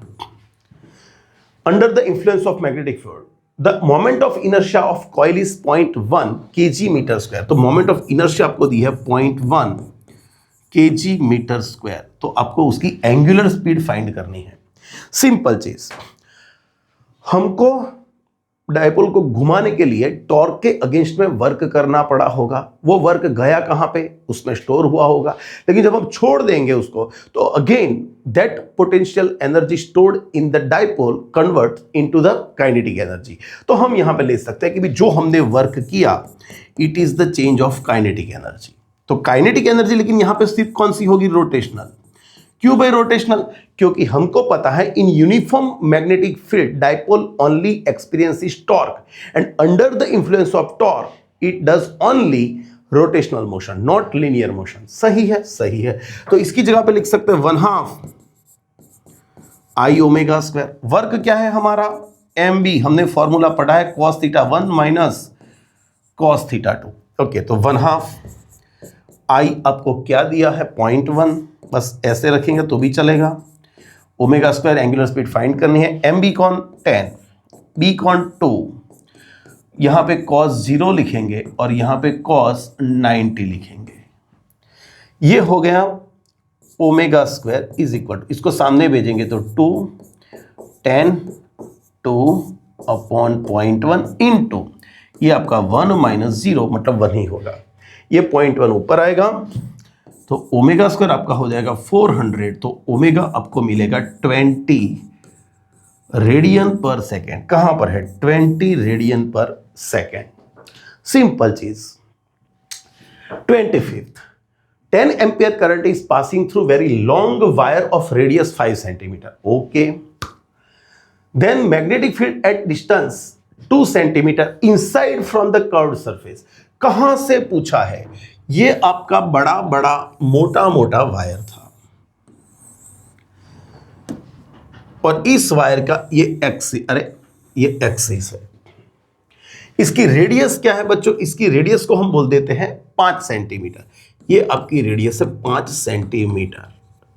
इसमें से करंट कितना जा रहा है भाई? इसमें से करंट जा रहा है 10 एम्पियर। आपको मैग्नेटिक फील्ड कहां पे फाइंड करना है भाई? आपको मैग्नेटिक फील्ड फाइंड करना है टू कर्व्ड सरफेस से 2 सेंटीमीटर। लेकिन कहां पर? ये आपकी कर्व्ड सरफेस है। यहां से 2 सेंटीमीटर बाहर भी हो सकता है, 2 सेंटीमीटर अंदर भी हो सकता है। सही है कि नहीं? जो 2 सेंटीमीटर अंदर की तरफ इनसाइड बोला है तो हमको यहां पे फाइंड करना है। तो हमारे पास कर्व्ड सरफेस से कितने डिस्टेंस पे इलेक्ट्रिक या मैग्नेटिक फील्ड है वो हमारे पास नहीं है। लेकिन ये डिस्टेंस कितना सेंटर से भाई? ये 3 हो जाएगा 3 सेंटीमीटर। टोटल 5 सेंटीमीटर रेडियस है, कर्व्ड सरफेस से 2 सेंटीमीटर अंदर, तो एक्सिस से ये डिस्टेंस 3 सेंटीमीटर हो जाएगा। तो हमको R is equal to 3 centimetre 3 into 10⁻⁻2 metre पे मैग्नेटिक फील्ड फाइंड करना है यहां पे। तो फॉर हमने फॉर्मूला पढ़ा था इनर पॉइंट के लिए मैग्नेटिक फील्ड क्या था वायर में? μ0 I/2 a स्क्वायर मतलब रेडियस ले सकते हो, यहां पे मैं कैपिटल R भी कर सकता हूं इंटू R। याद रखना ये थोड़ा खराब दिख रहा है, इसको मैं कैंसिल करके R लिखता हूं। यहां पे टेक्स्ट बुक में A था, हम R पकड़ के चलते हैं, मैंने R ले लिया। तो ये फॉर्मूला था। चलो वैल्यूज लिखते हैं। तो B इज इक्वल टू μ0 की वैल्यू क्या? 4 पाई इंटू 10⁻⁷। करंट आपने ले लिया है 10 एम्पियर। कितने डिस्टेंस पे? 3 इंटू 10⁻⁻2 पे 2 पाई, और रेडियस है आपकी 5 इंटू 10⁻⁻2 का स्क्वायर। यह है 5। चलो यहां से ये कट हो जाएगा तो 2 आएगा। ये 2 3 जा 60 और ये 60 हो गया। यहां पे 25 इंटू -4 -2 मतलब ऊपर 2 रह गए, 10⁻⁻3 हो जाएगा शायद। देख लो एक बार, -5 हो जाएगा। तो यहां पर करेंगे तो ये आएगा 2.4, 22 और 10 बचेंगे, बरोबर है, इंटू 10⁻⁻5 टेस्ला। तो आपका आंसर आएगा ये। अरे ये नहीं, देखो जुगाड़, देखो देखो देखो देखो देखो, ऑलरेडी -5 लिख के दिया है हमारा। तो ये आंसर आता तो हम फिर क्वेश्चन को थोड़ी देखेंगे, आंसर ही देखेंगे भाई ये आंसर, लेकिन ये गलत हो जाता। 10⁻⁵ आपको ऑलरेडी लिख के दिया है, तो आपका आंसर कौन आएगा? डी आंसर आएगा। सही है, सही है। और यही चीज बाहर के पॉइंट के लिए बोली होती, फॉर आउटर पॉइंट। तो मैं फॉर्मूला यही यूज करता, μ0 I/2πr। और यहाँ पे r डिस्टेंस क्या होता है? जो बाहर का पॉइंट होता तो डिस्टेंस ये 5 और 2 तो 7 हो जाता, यहाँ पे 7 सेंटीमीटर हो जाता जो बाहर होता। तो अभी तो यही आंसर आएगा। In India the declination is 0 degree 41 minute east. ये नॉलेज बेस्ड क्वेश्चन है, अर्थ मैग्नेटिज्म में था, अभी नहीं है। The relative permeability in a core of solenoid is 40। भाई आपको रिलेटिव परमिएबिलिटी μr दी है जिसका नाम है 400 value. The winding of solenoid are insulated from core and carries a current of. भाई करंट आपको दिया है 2 एम्पियर, ऐसा डेटा बनाओ दिमाग में। The number of turns is 1000 per metre. भाई स्मॉल नंबर दिया है, कितना? 1000 per metre number of turns. The magnetic intensity inside the core. भाई मैग्नेटिक इंटेंसिटी मतलब H बोला है। H कौन है? Magnetising current. अरे ये तो उसका तो कोई काम ही नहीं है। तो जो वाइंडिंग में से पर यूनिट लेंथ जो करंट पास हो रहा है वही, तो ये तो आपको सिर्फ शॉक के लिए दिया है। तो आप ऐसे चिंता मत करना कि भाई ये क्यों दिया है। आपको जितना जरूर पड़े उतना ही। शादी में खाने जाते तो क्या सब कुछ खाते हैं? नहीं, जितना हमको पसंद है, हमको हमारे पेट को जितने की जरूरत है उतना ही खाते हैं हम लोग। तो यहाँ पे NIF आ जाएगा। n कितना? 2000 सॉरी n है 1000, जल्दबाजी मत करना। और ये है 2, तो आपको मिलेगा 2 इंटू 10⁻³ कहाँ पर है ऐसा आंसर, तो हमारे पास है answer number B. 28 the coil having number of turns 1000, भाई देखो ये नंबर ऑफ टन्स टोटल दिए है n, एरिया 0.1 मीटर स्क्वायर, ये एरिया दिया है, रोटेट्स हाफ अ रिवॉल्यूशन पर second, half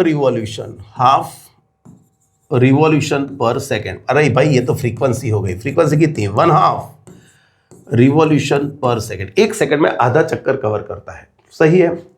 okay, it is placed in a uniform magnetic field, भाई मैग्नेटिक फील्ड कितना है 0.01 tesla, perpendicular the axis of rotation, then the maximum EMF generated is, भाई EMF का formula हमने लिखा था NAB omega sine omega T,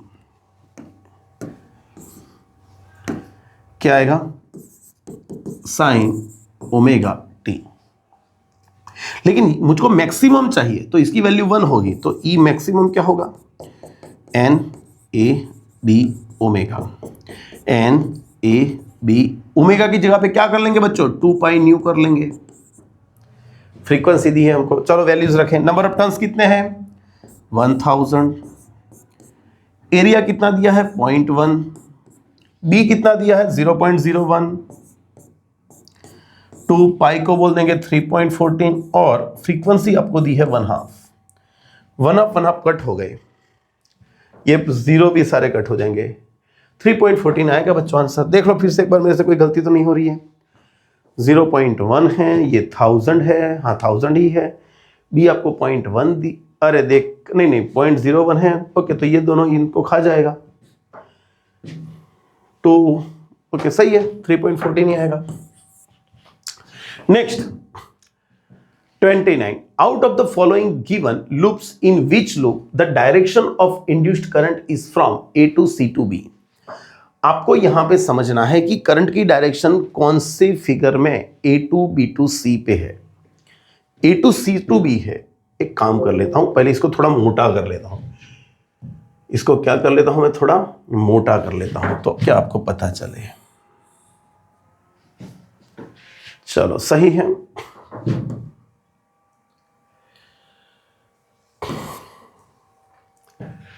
चलो आगे क्या क्वेश्चन है देखो तो, out of the following given loops in which loop the current of the induced direction of induced current is A to C to B। हमने लेंस लॉ पढ़ा है, what does Lenz law से, कि भाई आप कोई भी ऐसा एफर्ट करोगे जिससे मैग्नेटिक फ्लक्स चेंज हो, आप कोई भी एफर्ट करोगे कि क्या जिससे मैग्नेटिक फ्लक्स चेंज हो, तो वहां पे इंड्यूस्ड करंट जनरेट होगा और वो ऐसा ही मैग्नेटिक फील्ड प्रोड्यूस करेगा कि आप जो एफर्ट कर रहे हो उसका अपोज करेगा। इन शॉर्ट, आप फ्लक्स को इंक्रीज करवाने का ट्राई कर रहे हो तो इंड्यूस्ड करंट से जो मैग्नेटिक फील्ड होगा जनरेट, वो फ्लक्स को डिक्रीज करवाने का ट्राई करेगा। आप फ्लक्स को डिक्रीज करवाने का ट्राई कर रहे हो तो उससे जो इंड्यूस्ड करंट जनरेट होगा वो उसको इंक्रीज करवाने का ट्राई करेगा, ऐसा मैग्नेटिक फील्ड प्रोड्यूस करेगा। तो यहां पर हमको समझना है कि ये जो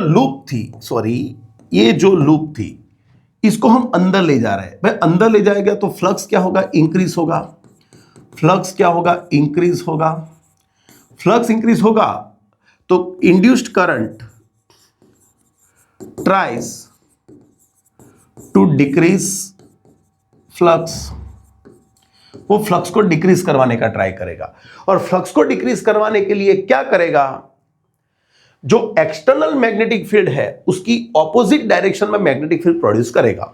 सिंपल चीज, आप इस लूप को अंदर ले जा रहे हो तो इससे क्या होगा कि इसका जो फ्लक्स है वो इंक्रीज होगा तो यहां पर जो भी करंट जनरेट होगा वो उसको डिक्रीज करवाने के लिए ऑपोजिट मैग्नेटिक फील्ड जनरेट करेगा।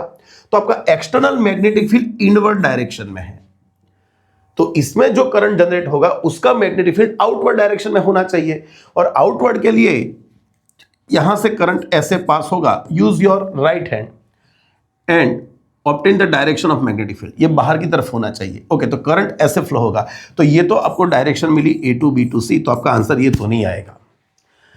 यहां पर क्या होगा, भाई यहां पर आप इसको बाहर ले जा रहे हो तो फ्लक्स डिक्रीज हो रहा है, फ्लक्स क्या हो रहा है, डिक्रीज हो रहा है ना, फ्लक्स डिक्रीज हो रहा है बाहर जाते वक्त। तो यहां से जो करंट होगा वो उसको इंक्रीज करने का ट्राई करेगा, और इंक्रीज करने के लिए एक्सटर्नल मैग्नेटिक फील्ड जो डायरेक्शन में है उसको सपोर्ट करने के लिए उसी डायरेक्शन का मैग्नेटिक फील्ड प्रोड्यूस करेगा। तो ये तो मैग्नेटिक फील्ड इनवर्ड डायरेक्शन में है, तो यहां पर भी सॉरी ये मैग्नेटिक फील्ड आउटवर्ड डायरेक्शन में है, तो यहां पर भी आउटवर्ड मैग्नेटिक फील्ड होना चाहिए, और उसके लिए वापस राइट हैंड यूज करेंगे तो बाहर का मैग्नेटिक फील्ड होने के लिए यहां पे ऐसे करंट जाएगा, तो यहां पर भी direction A to B to C ही मिली, मतलब ये भी नहीं आएगा। चलो यहां पे करेंगे, अरे ये दोनों सेम ही है, देख लो यार, सिर्फ शेप अलग है, बाकी तो सब सेम है। इसमें भी करंट का देख लेना, ए बी सी ही आएगा क्योंकि फ्लक्स डिक्रीज हो रहा है, सही है। लेकिन यहां पर अभी सोचेंगे बच्चों, इसको हम बाहर ले जा रहे हैं, बाहर ले जा रहे हैं मतलब क्या, फ्लक्स क्या हो रहा है, डिक्रीज हो रहा है, डिक्रीज हो रहा है, तो उसको इंक्रीज करवाने के लिए यहां से इस ट्रायंगल को हम बाहर ले जा रहे हैं, तो फ्लक्स क्या हो रहा है, डिक्रीज हो रहा है, डिक्रीज हो रहा है, तो यहां पे करंट ऐसा ही प्रोड्यूस होगा जो सपोर्ट करने के लिए सेम डायरेक्शन में एक्सटर्नल मैग्नेटिक फील्ड के सेम डायरेक्शन में मैग्नेटिक फील्ड प्रोड्यूस करेगा। एक्सटर्नल मैग्नेटिक फील्ड इनवर्ड है, तो इसका करंट भी ऐसा ही होगा जो इनवर्ड मैग्नेटिक फील्ड प्रोड्यूस करे। तो फिर यहां पे आपको आंसर मिलेगा ये, तो आपका आंसर आ जाएगा डी। क्या आंसर आ जाएगा बच्चों, डी आंसर आ ही जाएगा, डी आंसर आ ही जाएगा। Next, which is not the unit of inductance. भाई इंडक्टेंस का यूनिट इसमें से कौन सा नहीं है, इंडक्टेंस मतलब phi is equal to L I. चलो एक यहां से बनाएंगे, इसका वेबर और ये करंट नीचे आ जाएगा, तो एल का एक यूनिट बना वेबर पर एम्पियर। चलो ये सही है यस ये सही है। अरे मतलब टिक मत करो बच्चों, ये गलत है, हमको नहीं है वो वाला करना है, तो ये यूनिट है। दूसरा E इज इक्वल टू, दूसरा हमने पढ़ा E is equal to L into D I upon D T. ये है वॉल्ट, ये सेकंड यहां पे आएगी और ये एम्पियर नीचे आएगा, तो ये भी एल है, तो दूसरा यूनिट ए भी है, और इन सबको हम हेनरी भी बोलते हैं। तो ये तीनों यूनिट इसके है, कौन सा नहीं है, तो वेबर एम्पियर होगा, वेबर पर एम्पियर होगा, तो ये नहीं होगा फिर, तो ये इंडक्टेंस का यूनिट नहीं है, लेकिन हमको नहीं है वही वाला सिलेक्ट करना था। तो आंसर आपका कौन सा आएगा, D. Next, a bulb of 100 watt rating is connected with 220 watt supply. The resistance of bulb, simple चीज है, पावर दिया है 100 watt, रेजिस्टेंस दिया है 220 वोल्ट, और आपको रेजिस्टेंस फाइंड करना है। हमने फॉर्मूला पढ़ा है P is equal to V square by R, तो R क्या हो जाएगा, V square by P. V कौन है बच्चों, अरे ये V है, तो ये 220 का स्क्वायर अपॉन 100, ये करोगे तो 484 वाला आंसर आ ही जाएगा।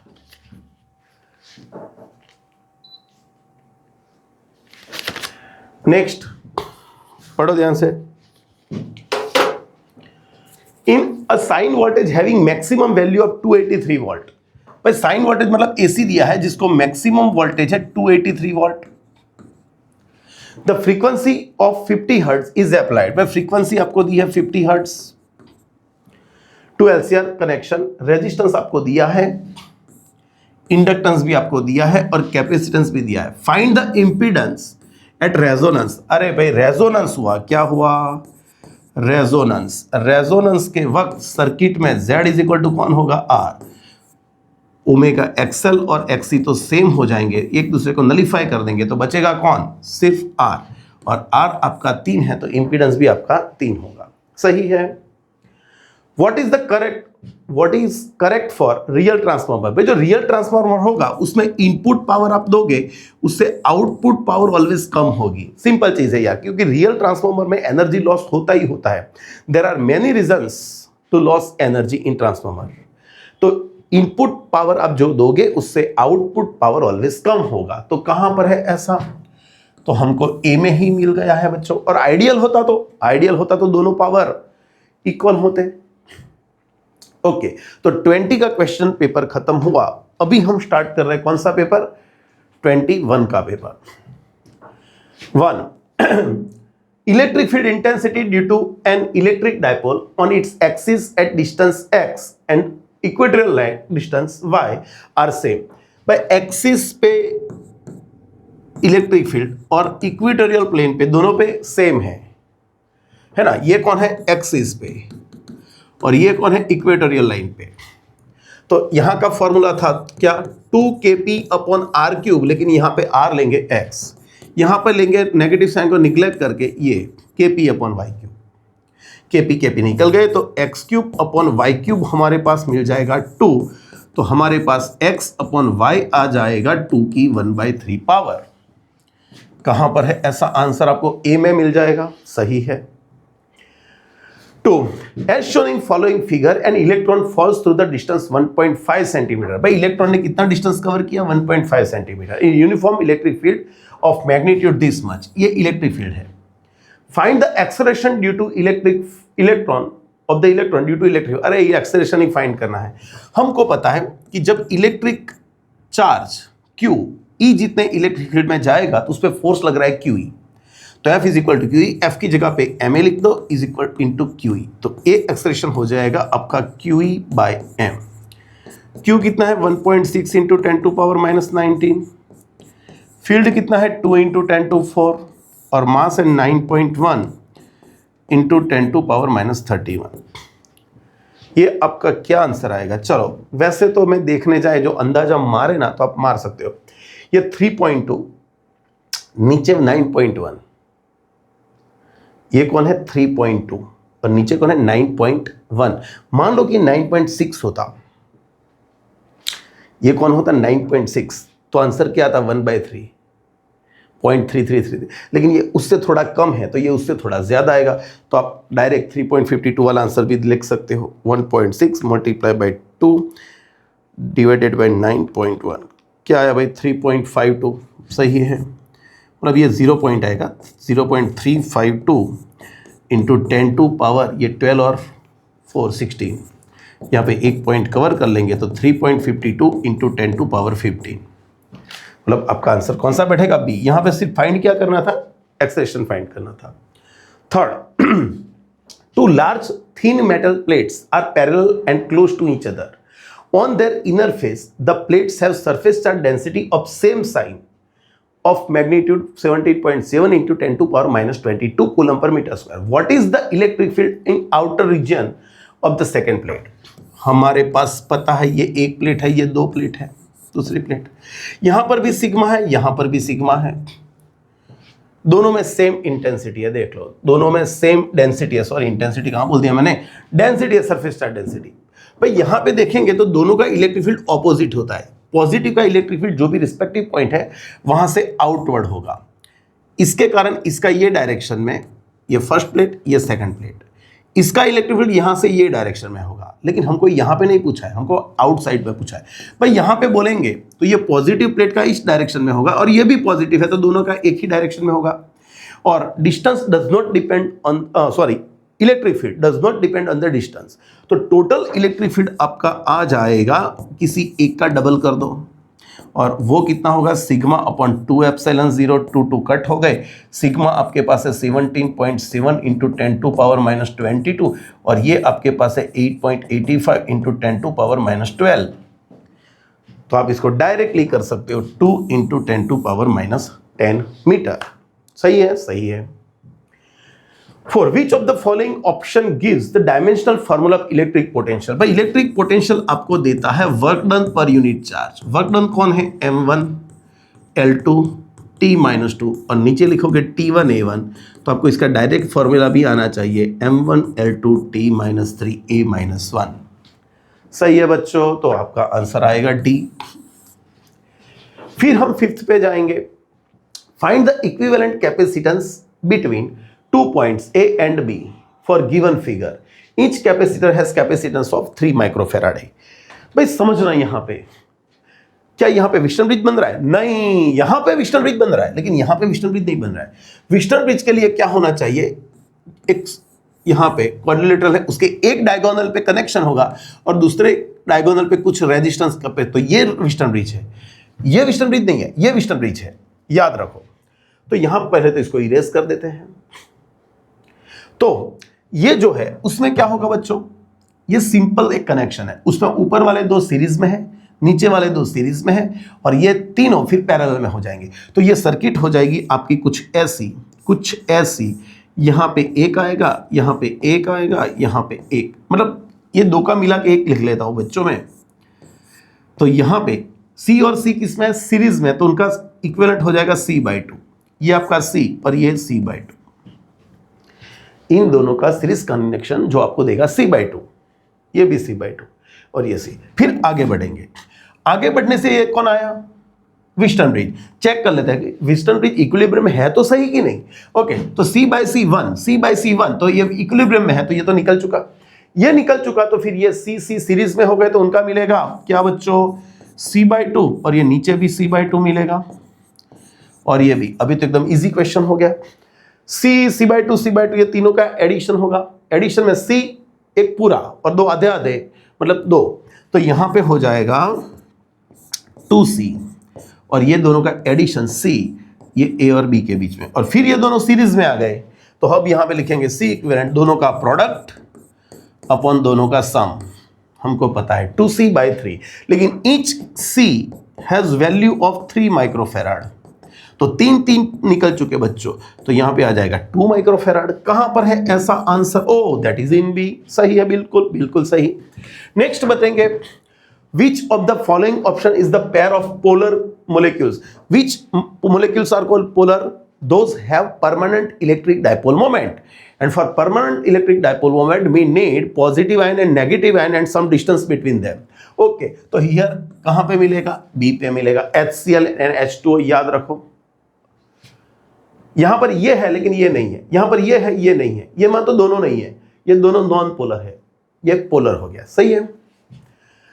7 for the which value of resistance R, well galvanometer shows the zero deflection for following below electric circuits। चलो यहां पे कुछ जुगाड़ करेंगे। समझना, मैंने आपको बोला है कि हमको जब भी ऐसे कोई सर्किट आएगी तो उसमें करंट स्टार्ट करना होगा। आप एक शॉर्ट मेथड से भी कर सकते हो, लेकिन हमको नहीं करना है, आप रेगुलर मेथड रखो, वही सबसे बेटर है। आप अपनी स्पीड बढ़ाओ बस उसमें। तो हम सबसे बड़ी बैटरी है वहां से करंट चालू करेंगे, जो सबसे बड़ी बैटरी है वहां से करंट स्टार्ट किया, ये करंट आगे गया, ये करंट आगे गया, ये करंट यहां पे। भाई गैल्वेनोमीटर में तो जीरो डिफ्लेक्शन है, तो यहां से तो करंट जा ही नहीं रहा है, यहां पर तो करंट जीरो ले लो, तो यहां पे करंट है ही नहीं। जो भी करंट यहां से गया वो टोटल यहां से आया, फिर वापस यहां पे आया, यहां पर तो करंट है ही नहीं। तो वो भी सिंपल हो गया। आपको रेजिस्टेंस आर की वैल्यू चाहिए, मुझको आर मेरे लिए अननोन है, करंट भी मेरे लिए अननोन है, तो मैं सबसे पहले ऐसी सर्किट, क्लोज सर्किट पे किरचॉफ्स लॉ अप्लाई करूंगा। सबसे पहले ऐसी सर्किट पे किरचॉफ्स लॉ अप्लाई करूंगा जहां पे रेजिस्टेंस आर नहीं है। तो मेरे लिए ये सर्किट हो गई। तो ये सर्किट पे जब मैं किरचॉफ्स लॉ अप्लाई करूंगा, तो चलो यहां से निकलेंगे तो 0 वोल्ट पकड़ के चलते हैं। तो 0 वोल्ट से आगे बढ़े, नेगेटिव टू पॉजिटिव तो ऑलवेज पॉजिटिव, नेगेटिव से पॉजिटिव पे जा रहा है, तो किरचॉफ्स लॉ अप्लाई करेंगे तो 12 वोल्ट आएगा यहां पे, +12। आगे बढ़े, रेजिस्टेंस आया, करंट आया, तो पीडी क्या होगा, IR। लेकिन आपका करंट जर्नी की डायरेक्शन में है, करंट जर्नी की डायरेक्शन में है, जो जर्नी की डायरेक्शन में होगा तो उसको नेगेटिव लेना है, तो वो -IR हो गया। फिर आगे बढ़े, यहां तो करंट है ही नहीं, बैटरी आई, बैटरी के पॉजिटिव से नेगेटिव, तो जो लास्ट वाला है वही आपको साइन अप्लाई करना है, -2 वोल्ट। और वो मिला के जब आप यहां आए, फिर यहां पे आए, पोटेंशियल आपको 0 मिलेगा। पोटेंशियल आपको क्या मिलेगा, 0 मिलेगा। चलो, तो अरे आर किसने लिखा, हाँ आर मतलब 500 ले लेंगे, ये 500 है, आर डैश, इसको मैं आर डैश बोल देता हूं बच्चों। तो यहां पे होगा 10 = IR डैश, तो 10I और ये आपका 500। आप डायरेक्ट भी लिख सकते हो, इसको डायरेक्ट 500 लिख दोगे कोई प्रॉब्लम नहीं। सो I = हो गया 1/50 एम्पियर। हो गया बच्चों ये 1/50 एम्पियर। ये कौन था, ये रेजिस्टेंस। अभी एक काम करते हैं, मुझको आर की वैल्यू चाहिए, तो मैं ये एक लूप ले लेता हूं। तो ये लूप के लिए बोलो तो क्या करूं, मैं यहां से पकड़ के चलता हूं। चलो 0, फिर आगे बढ़े, नेगेटिव से पॉजिटिव, तो यहां पे +2 वोल्ट आएगा।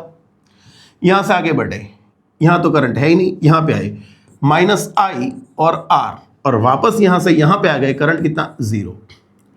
तो IR आपको मिलेगा 2, लेकिन I आपने फाइंड किया 1/50R इज इक्वल टू 2, तो R आपको क्या मिल जाएगा, 100 ओम मिल ही जाएगा। सही है, सही है। 8 as following figure 2 ampere current passing through a conducting wire, radius of cross section of wire at point A is 3R and at point B is R, then find the ratio of drift velocity। but drift velocity का formula हमने पढ़ा है, VD is equal to I upon ANE। जब तक कोई branch नहीं गिरेगी तब तक पूरे वायर में करंट सेम रहेगा, तो करंट आपका कांस्टेंट, नंबर डेंसिटी कांस्टेंट, ये कांस्टेंट, तो VD प्रोपोर्शनल टू 1/A। लेकिन एरिया किसके प्रोपोर्शन में, पाई आर स्क्वायर के, तो VD हम लिख सकते हैं कि 1/r²। तो VD drift speed at A and drift speed at B is equal to, यहां पे क्या लिख सकते हैं, RB/RA का स्क्वायर। RB कौन है बच्चों, RB कौन है, R है, ये कौन है, 3R का स्क्वायर, तो ये हो गया 1/9। कहां पर है आंसर, 1/9। सही है, सही है। 9 circular loop having radius R carrying current I produces magnetic field at the center loop is B। what is the magnetic dipole moment? भाई मैग्नेटिक डाइपोल मोमेंट का फॉर्मूला हमने लिखा है M इज इक्वल टू निया, NIA। N is a number of turns, लेकिन यहां पे loop बोला है तो नंबर ऑफ टर्न्स एक ही ले लेंगे। ओके, अभी मुझको जुगाड़ करना है I का। जो लूप थी उसमें करंट कितना था I, मैग्नेटिक फील्ड कितना प्रोड्यूस किया B, उसकी रेडियस कितनी है R।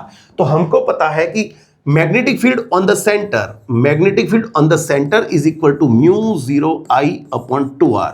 ये फॉर्मूला हमने लिखा है। लूप जिसमें I करंट फ्लो हो रहा है, जिसकी रेडियस R है, उसके सेंटर पे मैग्नेटिक फील्ड क्या होगा, μ0NI/2R, ना n नंबर ऑफ टर्न्स, लेकिन लूप है तो हमने नंबर ऑफ टर्न्स एक लिया, तो यहां पे I को सब्जेक्ट बना दो, तो ये हो गया 2RB/μ0। रखो यहां पे, चलो I की जगह पे क्या रखेंगे, 2RB/μ0, और लूप का एरिया कितना, पाई आर स्क्वायर। इसको ठीक कर देंगे तो 2πr3b, 2πr3b/μ0। 10 the horizontal component of Earth's magnetic field at certain place is this। देखो आपको मैग्नेटिक फील्ड का हॉरिजॉन्टल कंपोनेंट दिया है 3 × 10⁻⁵ tesla, and the direction of field is from geographic south to geographic north. ये direction है south to north की direction में। Okay, a very long straight conductor is carrying steady current 2 ampere. भाई उसने current carry किया 2 ampere. What is the force per unit length on it when it is placed in on horizontal table and direction of current is east to west. भाई current जो है वो east to waste, मतलब ये दोनों perpendicular है, magnetic field और current दोनों परपेंडिकुलर। हमने फॉर्मूला पढ़ा है, when wire carrying current I of length L put in magnetic field B at theta angle, the magnetic force acting on the wire is ILB sin theta. लेकिन हमको तो पूछा है फोर्स पर यूनिट लेंथ, तो F/L, तो ये हो गया IB sin, और थीटा लेंगे 90। I कितना लेंगे बच्चों, 2, B कितना लेंगे, 3 × 10⁻⁵, तो यहां पे 6 × 10⁻⁵ टेस्ला। कहां पर है ऐसा आंसर, तो बच्चों ने बोला B पे। सही है। चलो इसको पहले एक बार क्या कर लेते हैं, सेव कर लेते थोड़ा।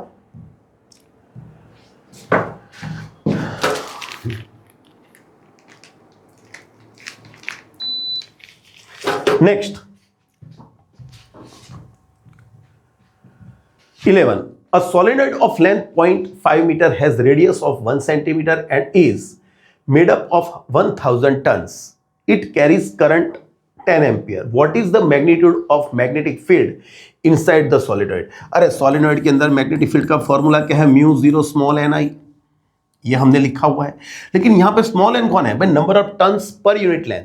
हमको तो टोटल टर्न दिए हैं, तो मैंने आपको बोला था n की जगह पे लिख सकते हैं n/l इंटू I। अभी हमारे पास सब कुछ है जीवन में, तो हम वैल्यू रख देंगे, तो यहाँ पे 4π × 10⁻⁷। नंबर ऑफ टर्न्स कितने हो जाएंगे, 1000 दिया है शायद, लेंथ कितनी दी है 0.5 दी है, और करंट आपको दिया है 10 एम्पियर। ये 0.2 0.5 मतलब 2 हो जाएगा, 1/2, 2 ऊपर जाएगा तो 8 पाई, 8 पाई होता है 25.12 ऐसा कुछ होता है, इनटू यहाँ पे 10 टू पावर -3 होता है, कर लेना एक बार। तो 2.51 into 10 to power -2 tesla. You can use calculator because in कुछ सेट कैलकुलेटर अलाउड है। 12 for a long current carrying solenoid having inside magnetic field, भाई इतना मैग्नेटिक फील्ड भी दिया है, then the magnetic energy per unit volume, magnetic energy एनी energy per unit volume is magnetic energy density and the energy density due to magnetic field is given by b square upon 2 mu 0। भाई b कौन है बच्चों, b आपके पास है 0.6 का square, ये 2 है, ये कौन है 4 पाई इंटू 10 टू पावर -7। अभी रखो वैल्यूज और क्या कर सकते हैं, तो ऊपर वाला तो 0.36 है divided by 2 divided by 4 divided by 3.14, 0.0143 ऐसा आ रहा है।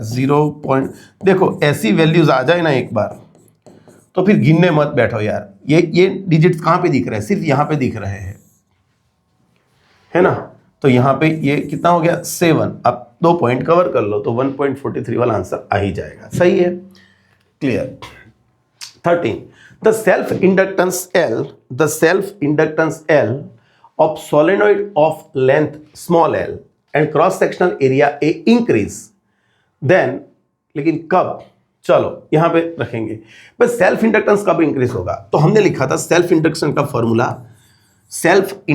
का फॉर्मूला कोई कॉइल के जिसमें नंबर ऑफ टर्न्स कितने हैं n, total number of turns. यहां पे ध्यान रखो total number of turns fix रखने हैं, यूनिट लेंथ पे पूछा है तो हमने ये लिखा था μ0n² AL, लेकिन पर यूनिट लेंथ नहीं, हमको टोटल नंबर ऑफ टर्न्स चाहिए, तो n की जगह पे n/l लिखेंगे तो ये आ जाएगा ये फॉर्मूला। हमको ये फॉर्मूला यूज कर रहा है क्योंकि n are the total fixed number of the turns के नंबर चेंज नहीं करना है। ओके, तो यहाँ पे ये कब l होगा, ये कब इंक्रीज होगा, ये इंक्रीज होने के लिए इसको डिक्रीज होना पड़ेगा और इसको इंक्रीज होना पड़ेगा। इसको जो इंक्रीज करवाना है, किसको, इंडक्टेंस को इंक्रीज करवाना है तो लेंथ को डिक्रीज करवाना पड़ेगा, एरिया को इंक्रीज करवाना पड़ेगा। कहां पर है, L decreases and A increases, सही है, सही है। 14 a pair of adjacent coil has mutual inductance of 1.5 Henry. भाई म्यूचुअल इंडक्टेंस कौन बोलता है, 1.5 Henry M। If the current in the one coil changes from 0 to 20 ampere, भाई करंट का चेंज आ गया 20 एम्पियर इन 0.5 सेकेंड, टाइम का ड्यूरेशन है 0.5 second. What is the change in flux linkage, flux पूछा है, भाई हमको पता है फ्लक्स क्या होता है, चेंज ऑफ फ्लक्स, तो डायरेक्ट तो नहीं मिलेगा, तो एक काम करता है, म्यूचुअल इंडक्टेंस का फॉर्मूला हमको पता है delta phi upon delta I. तो चेंज ऑफ फ्लक्स की बात करेंगे तो m इंटू डेल्टा आई आएगा। m कौन है बच्चों 1.5, करंट का चेंज कितना है 20, तो ये आपको मिल जाएगा 30 वेबर। आंसर क्या आया 30 वेबर। यहां पर ध्यान रहे गलती ना हो जाए, जो ईएमएफ पूछा होता तो, इफ ईएमएफ पूछा होता तो ईएमएफ होता है m इंटू डेल्टा आई अपॉन डेल्टा टी, ये अलग चीज है।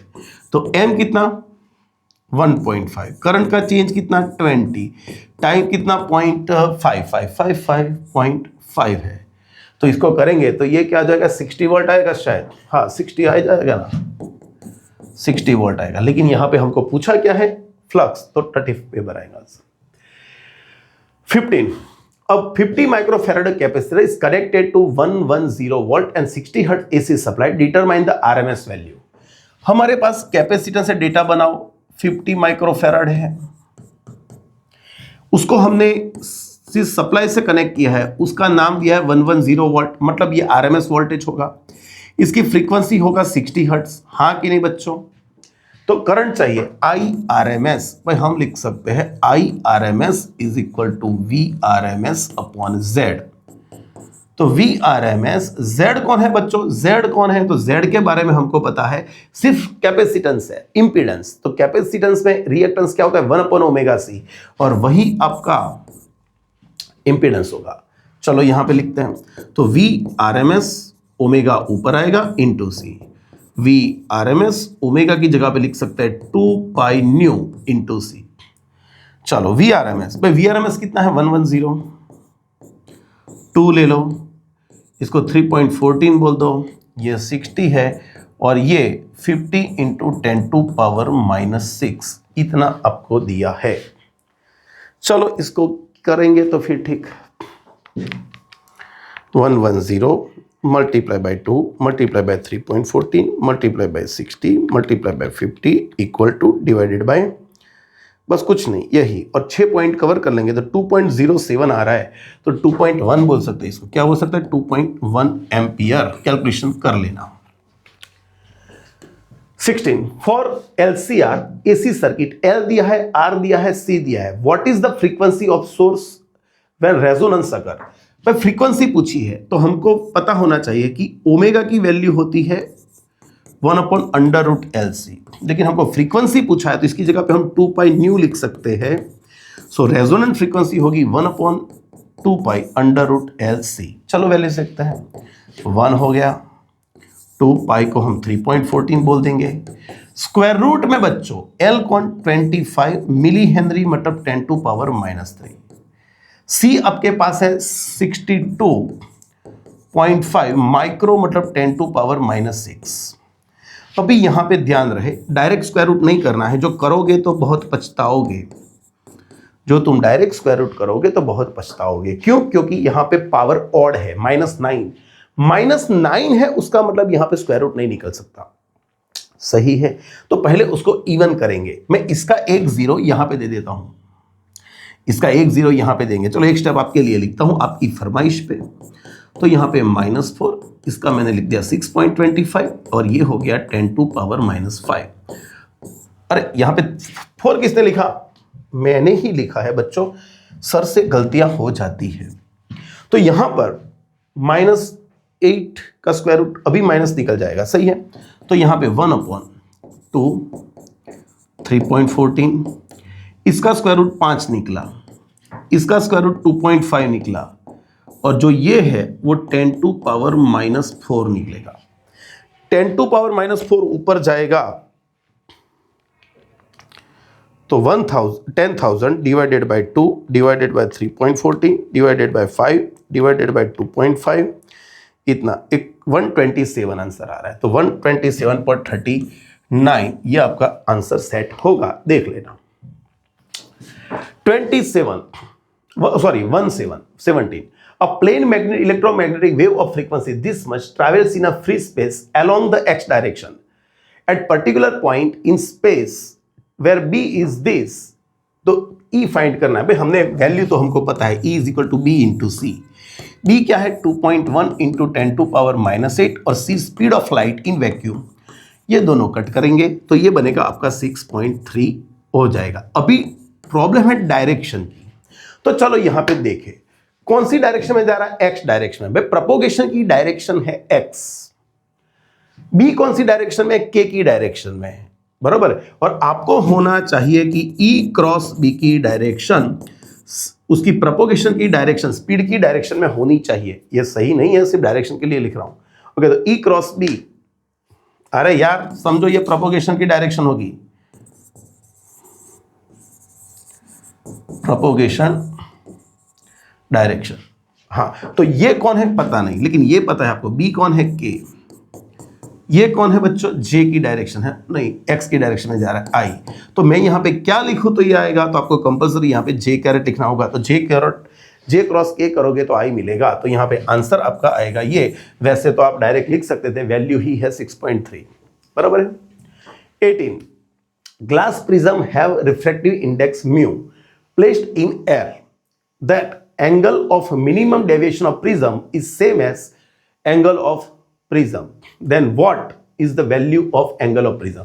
भाई मिनिमम डेविएशन जितना है उतना ही प्रिज्म एंगल है। तो हमने फॉर्मूला पढ़ा है, n = क्या लिखा है, साइन a + δ/2, यहां पे डेल्टा m भी लिख सकते हो, अपॉन साइन a/2 n।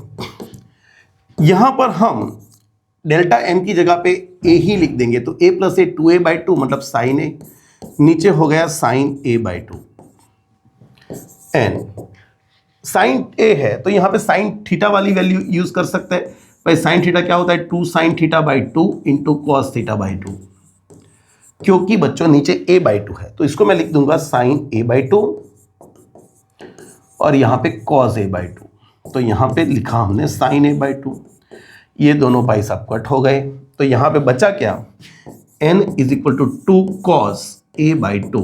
तो आप a फाइंड कर सकते हो, तो ये n बाई 2 हो गया, कॉस a बाई 2 है, a बाई 2 को सब्जेक्ट बनाओ तो कॉस इनवर्स हो जाएगा n बाई 2 और 2 फिर सामने भेज दो तो 2 कॉस इनवर्स और यहाँ पे म्यू लिखा है। देखो n को अब उन्होंने म्यू दिया है, म्यू सही है। तो आंसर कौन सा आने वाला है, तो आपके लिए आंसर आएगा ए। 19.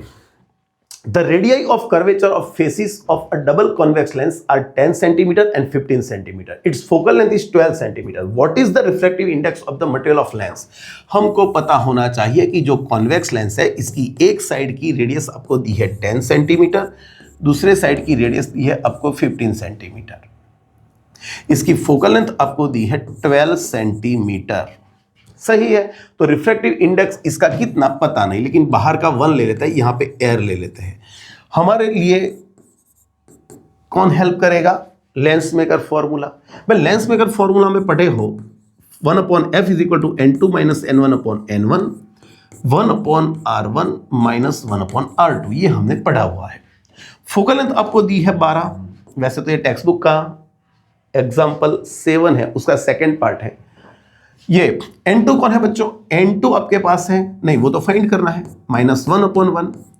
तो 1/r1 कौन है, तो r1 जो है वो पहले घुसोगे तो यहां पे 10 आएगा, माइनस 1/-15 आएगा, 1/12 n माइनस 1, यहां पे 1/10 plus 1/15, 1/12 is equal to n minus 1, और ये आप एलसीएम निकालोगे तो ये 30 होगा। यहाँ पे 3 बाकी है, यहाँ पे 2 बाकी है, तो यहाँ पे 1/12 is equal to n minus 1, ये 5 हो जाएगा तो यहाँ पे 1/6, ये 6 यहाँ पे कट होगा तो ये हो जाएगा 1/2, सो n इज इक्वल टू 3/2, तो आपको 1.5 आंसर मिलेगा।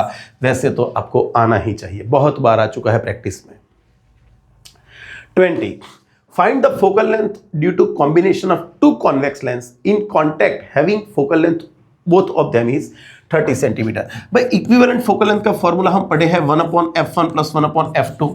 आपके पास दोनों कौन है, दोनों कॉन्वेक्स है, दोनों की फोकल लेंथ 30 है, तो यहाँ पे रख देंगे तो ये 2/30 मतलब 1/15 हो जाएगा। लेकिन रेसिप्रोकल करना मत भूलना, तो आपको आंसर मिलेगा 15 सेंटीमीटर। या तो आप पैरेलल कनेक्शन है रेजिस्टेंस का, उसका फॉर्मूला भी लगा सकते हो। 21. A tank is filled with water to height of 16 centimeter. Find the apparent depth of needle lying at the bottom of the tank measured by a microscope. Refractive index of water is given. भाई हमको पता है apparent depth HI upon HO is equal to N from जहां से देख रहे हो in जहां पे देख रहे हो, तो HI हमको फाइंड करना है।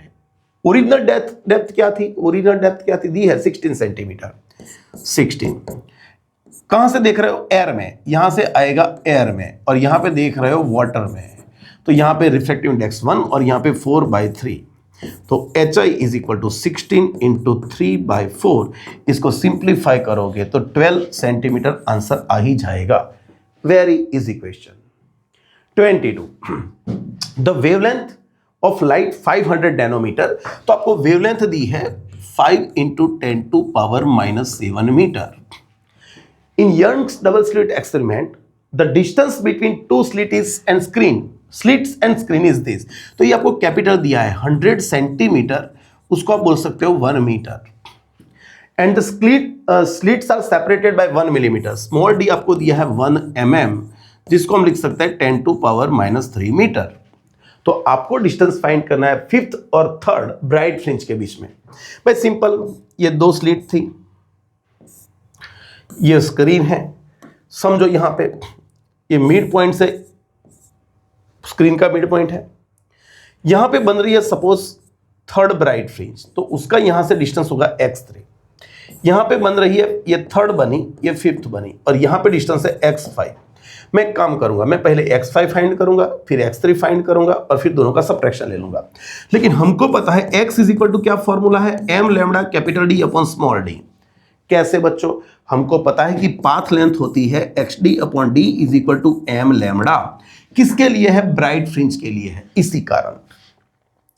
तो x चाहिए, तो x को मैंने सब्जेक्ट बना दिया, लेकिन मुझको तो चाहिए डिस्टेंस पांचवी और तीसरी के बीच में। तो मैं पहले यहां पे 5 लिखूंगा, 5 lambda capital D upon small d minus 3 lambda capital D upon small d। इसको सिंप्लीफाई करोगे 2 lambda capital D upon small d। अभी तो सिर्फ वैल्यू रहने की देरी है। 2 लैम्डा कितना है, 5 into 10 to power minus 7। d कितना है 1, और ये है आपके पास 10 to power minus 3।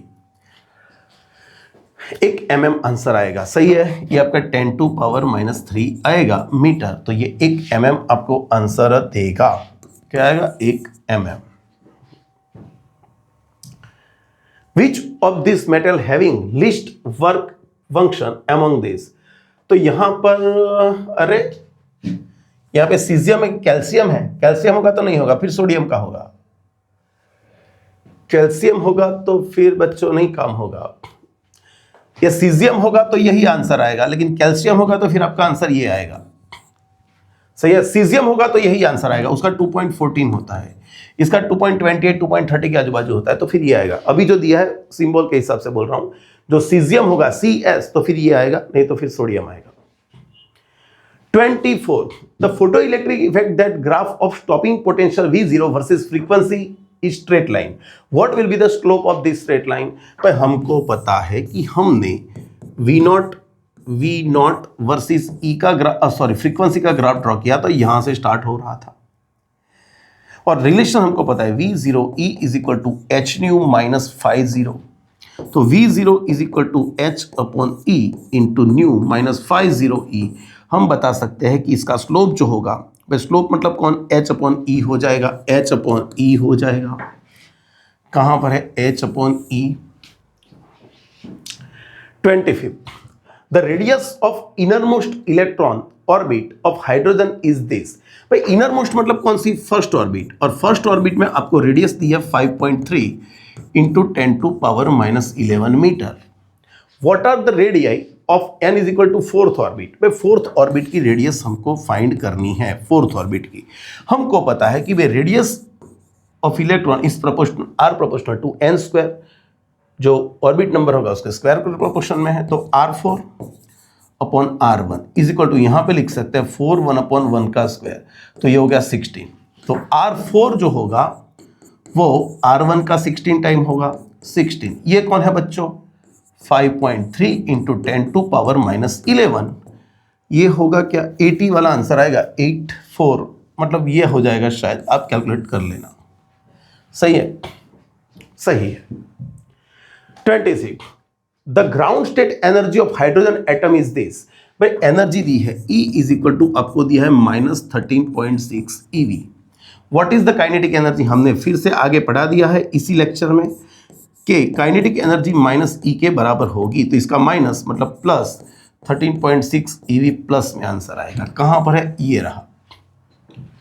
27 how many neutrons will produce for given following nuclear fission reaction. आपको यहां पे बैलेंस ही करना है और कुछ नहीं। समझो 0 n 1, अरे यहाँ पे 230, ये क्या लिखा है 235 होगा यहाँ पे। यूरेनियम 92 235, इसने बना लिया था यूरेनियम 92 236। अभी क्या होगा बच्चों, इसमें से बना बेरियम 56 114 प्लस क्रिप्टॉन 36 89। तो न्यूट्रॉन कितने, भाई न्यूट्रॉन को लिखने का स्टाइल ये रहा। चलो बैलेंस करते हैं, नीचे तो बैलेंस करने की कोई जरूरत है नहीं, यहां पर ऊपर 236 होना चाहिए। 236 इज इक्वल टू यहां पे 144 प्लस 89, यहां पे x चाहिए हमको, तो ये करोगे तो आपको x मिलेगा। कितने मिल रहे हैं देखो तो 3 मिलते होंगे, तो यहां पे 3 न्यूट्रॉन मुझको चाहिए, तो यहां पे आंसर आएगा 3। जो आंसर आपको पता है टेक्स्ट बुक का, जो थियरी आपको दिमाग में है, तो फिर 3 डायरेक्ट लिख सकते हो। 28. What should be the ratio of neutron and proton for stability of heavy nucleus? भाई हैवी न्यूक्लियस में स्टेबिलिटी के लिए 3:2 होना जरूरी है। फॉर लाइट वेट न्यूक्लियाई 1:1 होता है ऑलमोस्ट, लेकिन हैवी न्यूक्लियाई उनमें 3:2 होता है। देख लेना कोई भी हैवी उठा के। 29. In full wave rectification, input is 60 Hz. What will be the output frequency? याद रखो, यह है आपका इनपुट। भाई इनपुट में आपको सिग्नल ऐसे देंगे। जो हाफ वेव होगा कौन होगा बच्चों? जो हाफ वेव होगा तो क्या, फुल वेव होगा तो क्या? बार बार समझा रहा हूं, ये हाफ वेव है, ये फुल वेव है। हाफ वेव में क्या था, जब पॉजिटिव साइकिल चलेगी तभी आपको सिग्नल मिलेगा, जब पॉजिटिव साइकिल चलेगी तभी आपको सिग्नल मिलेगा, नेगेटिव में आपको करंट नहीं मिलेगा। लेकिन फुल वेव में 2 डायोड थे, तो आपको पॉजिटिव या नेगेटिव कोई भी चले कोई फर्क नहीं पड़ता, आपको सिग्नल मिलता ही था। तो जब यहां पे सपोज वोल्टेज आपका V था, सपोज मैक्सिमम, और फिर मैक्सिमम यहां पे हुआ, बीच में हुआ लेकिन वो नेगेटिव मैक्सिमम था, तो यहां पर आप बच्चों देख पाओगे कि जब ये मैक्सिमम था तो ये मैक्सिमम था ही था, लेकिन जब यहां पे नेगेटिव मैक्सिमम था ये तो 0 था, फिर से यहां पे Vm हुआ, तो जब ये Vm से Vm हुआ तो ये भी एक ही बार Vm से Vm हुआ, ये जितने टाइम ड्यूरेशन में फिर से Vm हुआ ये भी उतने ही टाइम में हुआ, मतलब दोनों का टाइम इंटरवल सेम है, मतलब फ्रीक्वेंसी सेम है। लेकिन आप यहां पर देखोगे तो यहां पर Vm था, यहां पर भी Vm है, यहां पर भी Vm है। ये जितनी देर में एक बार Vm वैल्यू गेन करता है, इतने में ये 2 बार कर जाता है। इसका नेगेटिव साइकिल चलेगा तो भी यहां पे बन रहा है, मतलब इसकी फ्रीक्वेंसी f होगी तो इसकी भी f होगी, लेकिन इसकी फ्रीक्वेंसी डबल होगी, आउटपुट फ्रीक्वेंसी। तो इनपुट में आपने 60 दी है फुल वेव को, तो आउटपुट में क्या होगी, 120 होगी। सही है? Okay, revise again. तो ये 29 एमसीक्यूज थे जो हमने कंप्लीट कर ही दिए हैं, तो आई होप कि आप सबको पता चला होगा। नेक्स्ट लेक्चर लेके आएंगे 22, 23 के पेपर्स का, बराबर है? तब तक मेहनत करते रहना, देखते रहना। चलो।